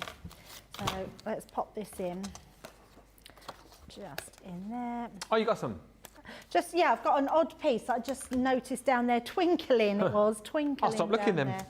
No, what I was looking for is because it would show better if it was a coloured mirror card. It's only silver. It'll still work, and actually I did find a sanding block, but sandpaper any sandpaper will be absolutely fine. Now, I'm using this one, which is your Wildflower Meadow. It's a 3D embossing folder, so we want our plastic sheer magnetic, then your card and embossing folder, and then your top plate. So let's run that through. Now, obviously, mirror card looks beautiful on its own. The only thing with mirror card, and you can do this with glitter cardstock as well, glitter cardstock works better because even when you sand it, you don't take the shine off the rest of it. I mean, look at that. I mean, that is just amazing in itself. Yes. So yeah, mirror card is incredible. And this is a good, because can you see it started to split here? But that's because it was outside the mirror card. So that pressure that's going down into the embossing folder is then putting pressure on this outside. So when someone was asking earlier about your card cracking, your mirror card shouldn't crack anywhere. It would just be the outside cutting edge. So it would be to do with your pressure. So I'm just going to take that piece off, and then we'll bring this in. Now what's going to happen, I'm also going to bring in a piece of card because it gets a little bit dusty. So you're just going to use this, and you're going to come in and go across the top of your mirror card. So I'll do a little section here so you can see the difference. Is that like specialised crafting sandpaper, or could you use anything? So this is something we had years ago called, we used to have colour core cardstock, which was called coordinations. Right. So we've had these for years, and I know Leanne was talking a while ago about whether we bring it back. I'm not sure why we don't have it anymore. But so coordinations cardstock used to have a colour and then a coloured core. Okay. So you would sand it back, so you could get black, which would have a bright pink core, and it was amazing. Yeah, and we used to use these sanding blocks. When I first started and we was doing embossing folders, that's what we used to have. Bring it back. Yeah, I know, we should bring it back. And this is exactly what we used to do. So we used to just take our sanding block to our piece. Now, the more you sand it back, the more what will happen, it will start to go to that white core in the middle. So I'm just really sanding that so you can see I'm only doing half the side. Don't worry, at the moment it's not going to look like anything. And you can be a little bit firmer, but just be careful, because if you do it too much, what's going to happen is you're going to take some of the others down. And then, this is like magic, Ben, we're going to take a piece of kitchen towel. Let me grab that. And then you're just going to take that dust off the top, because when you do that, So good. you get this amazing effect where your white core is coming. You can't, and this is, if I turn it round, you might be able to see it a bit better there. Yeah, we can see it a bit better there. Jamie is just picking that up. Yeah. But with a coloured piece, can you see? So like even the tops of these flowers here, can you see the white coming through? Now, if you had a coloured piece of card, you'd really be able to see that. Now, a lot of your textured cardstock, a lot of that has got a white core, so you could do exactly the same thing. In fact, do we have any? Let's have a look. Let's have a look. I'm not sure if that's got, no, that one's got a completely coloured core. I love winging it, but you have to sort of know what you've got. I've got a feeling, let's try this blue, because I've got a feeling this might have a colour, a white core. Okay. So let's just give it a quick try and see. So we're not doing it. I love, we're not actually doing demos of this, so I'm not worried about cutting it straight but let's run that through again. In fact, let's use a different one. I've got the hydrangeas folder next to me. Oh, so this one you think has got a coloured core, yeah? I think so. Okay. Ah, no, it hasn't. Ah. Oh, I thought it had one. Some of them have, some of them haven't. Oh, this has. I'm just wasting cardstock here, Ben, but it's fine, it's fine. Yeah, let's see, because I've got a white core on that one, so let's use that. So let's just pop that into there. And even though I'm using a sanding block, in the DIY shops and that, you'll be able to find a sanding block. Absolutely. What I would say is use, you want the fine sandpaper. You don't want to use coarse sandpaper. Okay. Because what that will do, and be really gentle as you start in circular motions, because otherwise you're just going to shred your card. So you need to just be careful with that, with the top of that. So let's take that one off. I'll take that one out. And then we'll just bring that card back in. And then again, let's just do that one. Oh yeah, we can Ooh, that's really even sit better. on this one. Here we go. It's going to look lovely. It's such a cool technique. We don't really see it that often, do we? I don't think.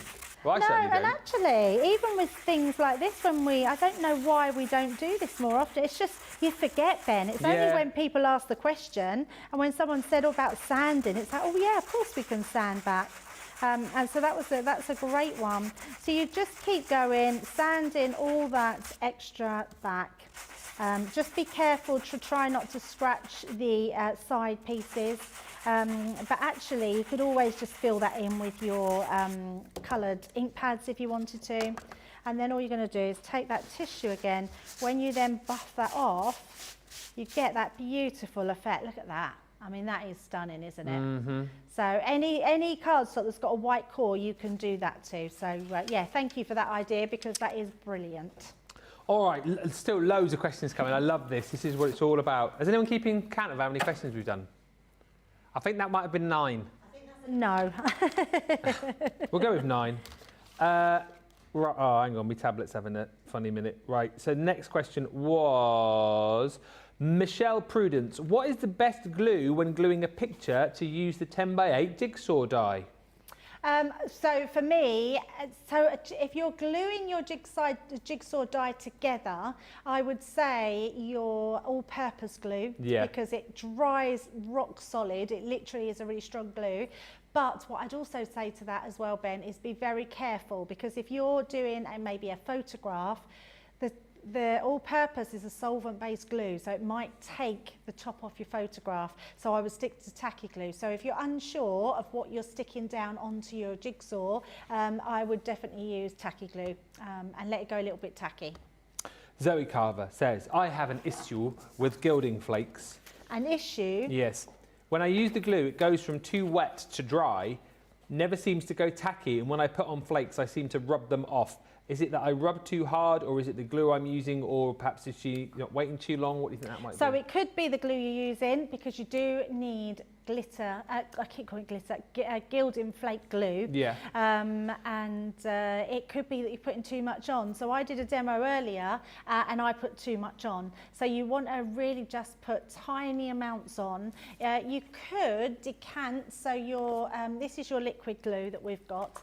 You could decant this into your little glue nozzle bottle, and that way you get just a tiny amount come out at each time. Okay. So even though that's got a small nozzle on there, that's my one that's, this one's open, that one's not. That's got quite a chunky nozzle on there, so you can see the nozzle. And actually, if I just bring in this one here, so you can see that, that's got a tiny nozzle on there. So decant that into this bottle. Just make sure you remember what it is. You could always put your label, soak your label off and put it onto this one so you know what it is.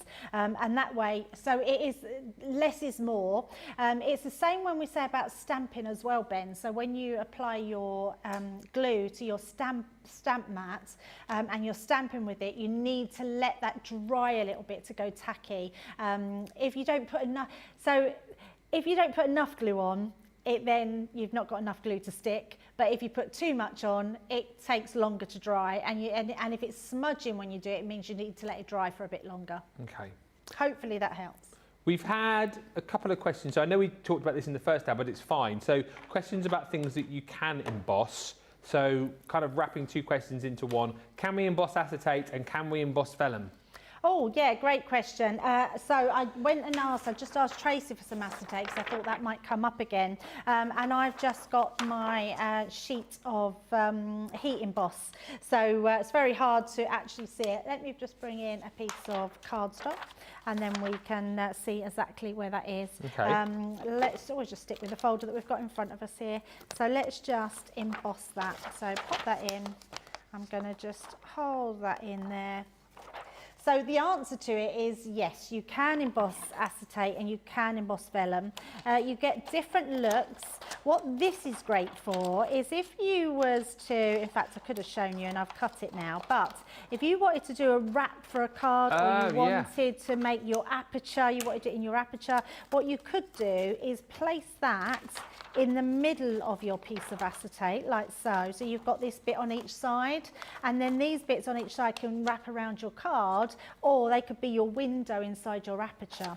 So there's nice ways of being able to use your acetate. And again, it's a thing we forget to use because acetate is brilliant. And what type of acetate can we emboss? Sorry? Which type of acetate can we emboss? You can emboss all acetate, Either, yes, okay. but the thicker the acetate, the more it takes to push it down. So what I would suggest, if this is a 3D embossing folder, we could pop that on. Now, if I popped in fact, let's try it. I'm going to pop in my metal shim.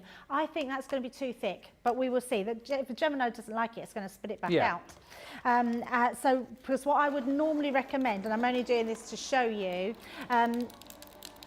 yep, going through no problem. Can you hear that? It's all that crinkling because it's a plastic that we're embossing. But you do need that extra shim. And then when we take this one out, look at this. This is beautiful. Put that on there. You'll be able to see it then. We've got that gorgeous acetate print in there. Now, you could colour that with your alcohol markers on the back. Cool. But you could then use that as your shaker. You know when we make shaker cards on your panels? Yeah. That could be your shaker card panel, but with a different textured embossing. That technique is going to look amazing if you've got an all-over pattern on your embossing folders. So, you know, we do embossing folders that have got that beautiful pattern all over. You could use that to do your acetate. But it definitely works better when you use your heat resist one because it's thinner. Vellum, another medium that you can do. Now, I've got two different pieces of vellum here. Now this one is our printable vellum. Couldn't say that then. And this one here is our thicker vellum. Do you know we do vellums in packs and things. This is like your verse vellums that you put your verses into. Oh, yes. So you can do both. So let's do both and see what they look like. Let's just switch out just to give a variety. We'll pop this one again. So let's pop that first one in. Now vellum again is quite a tough medium, so I'm going to keep my metal shim in place. And we're going to run this in. And what I would say is have a practice with minimum shim first and see how you get on, and then add a shim in afterwards, because you could, because it's vellum, you could rip it, or it might be too much. But what embossing vellum is, I'll wait till I show you because it does look really pretty. It's like parchment craft. So it's like without having to do all the work, Ben. It's cheating a bit. We like a bit of cheating, don't mind that. Oh my goodness me. Look at that. Look at that. That's incredible. It's amazing, isn't it? And why do I not? You know what? You don't think. It's not till people ask questions. We do the same sort of things and we think, oh, a nice bit of gill marks. But actually, embossing vellum is stunning. I mean, that is gorgeous. You can use your pencils. I would draw on the back, so your deboss side. And in fact, your deboss side looks just as good because it's more white, isn't it? That's more like your parchment, isn't it? I suppose actually that is more like your parchment because you're pushing in with your tool, where that one is embossing it, which looks just as beautiful. So if you're going to colour it in on the back, or just have that as your beautiful embossed detail, which is amazing. Incredible. These questions are brilliant, and like Debbie says, isn't it so nice that we're now seeing things that potentially we'd forgotten about or we haven't shown for ages, and because you guys are asking the questions now, everyone's getting the benefit of it. I've got 3 more questions here by my count. Wow. Leslie Paul. Hello everyone. Hello. What is the best cardstock to use with the shimmer ink pads, please? I'm loving all the demos and I didn't realise how many different uses there are for an embossing folder. Well, that's what we're here for, Leslie. It's brilliant that you've asked. But cardstock for shimmer ink pads, what's the go-to there, Debbie? So I would say, again, go for our multi-purpose cardstock. It's just our everyday card. It means that it can use anything on it. So whether you're using your shimmers on that or anything. But what I would say, your shimmer ink pads, especially your gold ones, we've got them on the show as well, are stunning. They are my absolute favourites. And whatever you're putting them onto, so we've got black cardstock here, got white cardstock, and I've got some watercolor cardstock as well. Now, each one of these will take your inks beautifully. So if you're just putting them direct to your cardstock, literally just putting that amount of colour down, let's just put it on each, you'll see that each one will take that colour beautifully, including the black as well. So it doesn't matter what you're putting it down onto. When that starts to dry, these ones are amazing because they have that gold tone about them, which are just absolutely gorgeous once that starts to dry. And actually, what you can see is it's taking a bit longer to dry on my watercolour cardstock because this is holding my my ink. Yeah. This one's starting to dry beautiful now. Look at that, the gold in that one. That's just ridiculously good, isn't it? And then also we're starting to dry on the black. That's black cardstock directly onto there. So all different. And you've got, I think it's your black cardstock. I think it's 280, I want to say. Yeah. Or is it your craft? But anyway, I would say 300. The more weightier, the better it's going to take. If you're doing your water reactive techniques with your shimmer ink pads, you want watercolor cardstock. But your ink pads will also just go on to your everyday papers as well out of your pads, which are sometimes about 180 and above. And they'll all go onto there. So yeah, there's no fast rules on it because your inks are going to go onto whatever you put them onto. But your 300 GSM is going to work perfect. Excellent. Lots to chat about sanding now, which is great. Zoe says, I really must go into the shed and look for my sandpaper. I did find some budgie sand sheets in the cupboard, but I think they may be too coarse. Is that for their claws? Is it the sandpaper for the budgies? Yeah, you just put it on the bottom. Yeah, perhaps it is to keep their claws sharpened. Yeah. It will work. So don't think you can't use coarse sandpaper, but you just need to be very careful and only use a 300 GSM. If you're going to be using your textured cardstock, which is less weight, and you're going straight in with a coarse sandpaper, it's probably going to shred your cardstock. Yeah. But as long as you use a really light hand, it should be fine. Maybe steer away from using the budgie sandpaper because it might be a bit too cheap.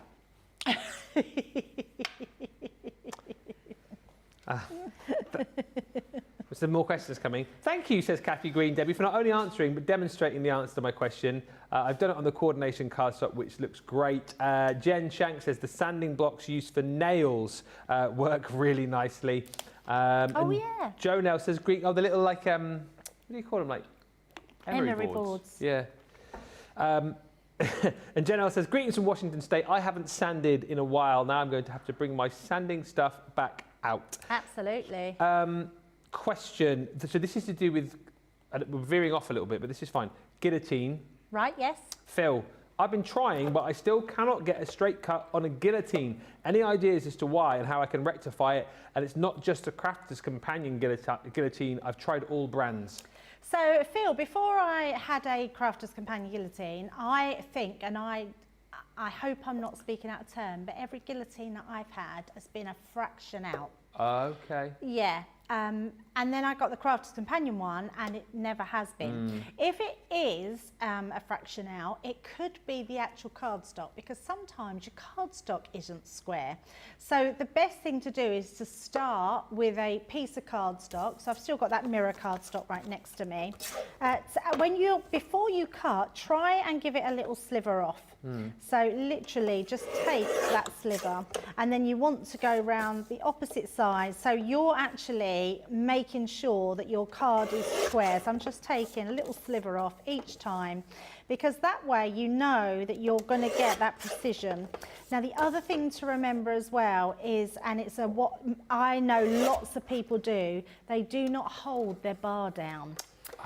So, and I'll demonstrate this, Ben, and I do it all the time, because, and it's not just about holding your bar, you have to put pressure on your bar, because what's going to happen, the Royal Miss Leanne Shivers went to a sword manufacturer's to get the blade on here, so it's a really, really sharp blade, but because of its sharpness, as soon as it touches your cardstock, it's going to pull your cardstock towards the blade.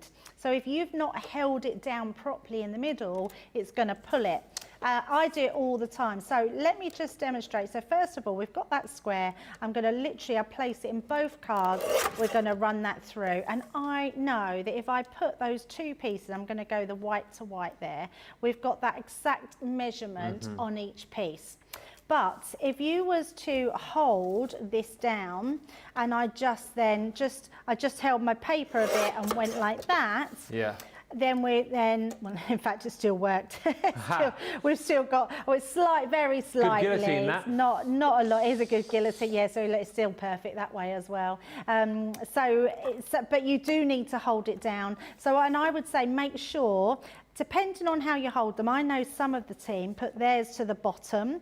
So they put them to the bottom of there, and then they cut them off, because they can sort of see where that's coming down to the bottom. I always start at the top, I don't know why, and I will always butt that up across the top, making sure that it's all lined up, and then I always hold my platform in and then go down, and you're going to get that precision every single time cutting of your card.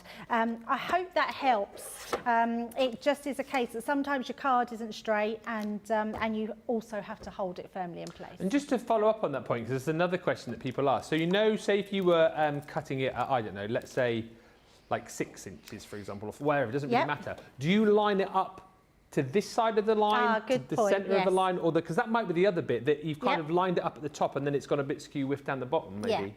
Yeah, it could be. Yeah, and that's a really good point as well. So whenever I'm cutting, and what Ben's talking about is this line. So let's say we've got the 5-inch line. You've got a little gap. I mean, what is that? Maybe about 2 millimeters. So not very much. So the middle of that line is probably your precision point, but I always butt mine up to the line so I can see the line, because that way I know that I'm going to get that precise every single time. And then what I would do is, once that's there, see, my card's out now, I've cut my card wonky, but let me just straighten that out. Yeah, there we go. I'm going to put my glasses on, Ben, because I can't even see what I'm doing. Put my glasses on. There we go. So you can see here, my card's straight there. So can you see, I line it up to this point, so you can actually see that full line going down. And it's from top here, so on this bit here, to the bottom, I can see that's perfectly straight. So I know that if I hold this down, cut it down, that is going to give me the perfect 5 inches going across. And if I line that up to that one, to the 6, so you can see 1 to the 6, I've got that precision. Can you see, look, we've got right straight down there, and we're straight down there as well. So it's perfect every single time. So yeah, but what I would say, Ben, and it's a really good question, do it every time. So pick what you're going to do. Don't change. Don't think, oh, I'm going to go to the other end, or I'm going to go to the middle. Do the same what you do all the time, and then it just become habit, and then hopefully your edges should be straight. This has been brilliant. I've really enjoyed it. I love these shows because I feel like I learn all the time, and like I'm being reminded all the time of things that we might have forgotten. So this is brilliant. Question from Karen Fisher. We're nearly out of time. Another Fisher. Oh my goodness, really? Yeah. This is a Fisher S-C-H-E-R, but you're just an S-H-E-R, So that's German spelling. Ja. German. Ja. Das stimmt. They used to, I don't know why, but I think when they took my name at the hotel, when I used to go out to QVC Germany, the lady at the hotel, the front of house, what I like to call them, she used to always go, Mrs. Fisher, she used to go. And I used to think, why is she always so friendly to me and not no one else? She wasn't to Sarah, she wasn't to Craig. And then when they got me to sign once before, I said, oh, you've spelt my name wrong. And they said, oh, well, that's the German spelling for Fisher. And I think she knew. So she thought, I think she thought I was German, so she was extra nice to me. It's the only thing I can put it down to. Did she not find it weird when she was like chatting away to you at German and you were just like... Well, well, that's the funny thing. I think just she maybe she just thought, because I always spoke in English, but I think she was very good at speaking English. So I think maybe she just thought I was of German heritage, maybe. I don't know. I'm going to do that now every time I see you. Mrs. Fisher! That's what she used to do. Mrs. Fisher! Mrs. Fisher, welcome back, she used to go. She was so lovely. Well, anyway, Karen Fisher, Mrs. Fisher, says, I have a random question. Can you heat emboss onto pearl card? I'm thinking about doing it, but you can save me the trouble if you can't. No, you can absolutely do it onto pearl card. What I would say is keep your heat low to start with. So when you're heat embossing, keep it on a low heat or heat it underneath. And if it does start to warp your card, which is natural because heat is going to warp any cardstock, just turn it over and reheat it the other way and it'll start to regain its shape. And then if you use either red liner tape or your tacky glue to make sure when you stick it down, it's completely flat. But yes, you can absolutely heat emboss onto it and it's going to look beautiful. And I think we're almost there. Dawn was just asking, so Dawn was saying she's fairly new to craft. When it comes to all of like the plates and the shims that we've got, she was just saying, what are the shims actually for that you use within your... Yeah, so your shims themselves in the Gemini are for everything. They're so each one has a use. So metal shim, just very quickly, you would be like to put your dies down. So it's like cutting metal into metal, gives you an additional shim. These are your cutting plates, your white ones. You cut on both sides, so you actually get 2 of those. Your plastic shim is just an additional shim. It's got no other use, Ben, apart from being an extra shim. Your magnetic shim is great for beginners to lay your dies down and they hold them in place, but thin enough to use as another shim. So your shims all have a place, and what I would say is just refer to your user manual and it will tell you all the shims that you need to use embossing folders, dies, cut and emboss folders. It's all there in the manual for you. Thank you for all the info, says Dawn. I'm looking forward to paper crafting. Well, we look forward to helping you on your paper crafting journey. And Phil Watson says, thank you. I think it may be that I've not put enough pressure on the safety bar, so that might be the one. Yes, it could be. Do let us know, Phil. And Karen Fisher says, thank you for answering my question. I will try it now. I believe we're going to do a quick vote. Yes, very quick. We've only got 2, which is good. So 1 or 2. Number 1 was our sort of mixed media one that we use, the garden, no fairy, spring fairy. And number 2 was our embossed. If friends were flowers, pick you. 1 or 2. You've got not very long, about 90 seconds to get your voting because we're gone in just under 3 minutes. Thank you for all the lovely questions coming through. It's been a really interactive show. Don't forget, we are going to be back in, get it right, Ben, we're live at 5, 2 hours time, where we've got not a masterclass, well, a launch party. 2-hour launch party. It's going to feature more of the Spring Fairy collection. So if you haven't yet picked that up, if you want to see more with that, you will be seeing it. We've also got the return of the Hyde Ranger collection too. That was so super popular when we launched that back end of last week. I think as well, we've still got the Showstopper option available on that. Yes, we do think we have. Obviously, you'll come back later on and see that for sure, but opportunities to get bonus buys on things like your paper and your cardstock within that. And then if you missed out on it also last week, that Easter collection has been so popular, but we've got it back in the show with the die set, the Miracle of Easter, it's called, that die set with the cross, which is currently, I think, exclusive to us here. You can pick up within that bundle, which we'll look forward to bringing to you a little bit later on. Don't also forget that over on the website, we continue with our Love to Craft event. We're doing that all this week, so each and every day, we'll be focusing on a different style of crafting. So yesterday, it was more down the lines of your mixed media. And so we had the mixed media items, we had the tools for that as well. Today, of course, with your embossing masterclass, it's loads of great deals as far as embossing folders are concerned. So do check that out. There's a new little subsection opened up under the Love to Craft banner, so you can see that. And those subsections will stay there right throughout the week, and more, of course, will be added as we head through the week and continue with our Love to Craft. We have a demo of the show result.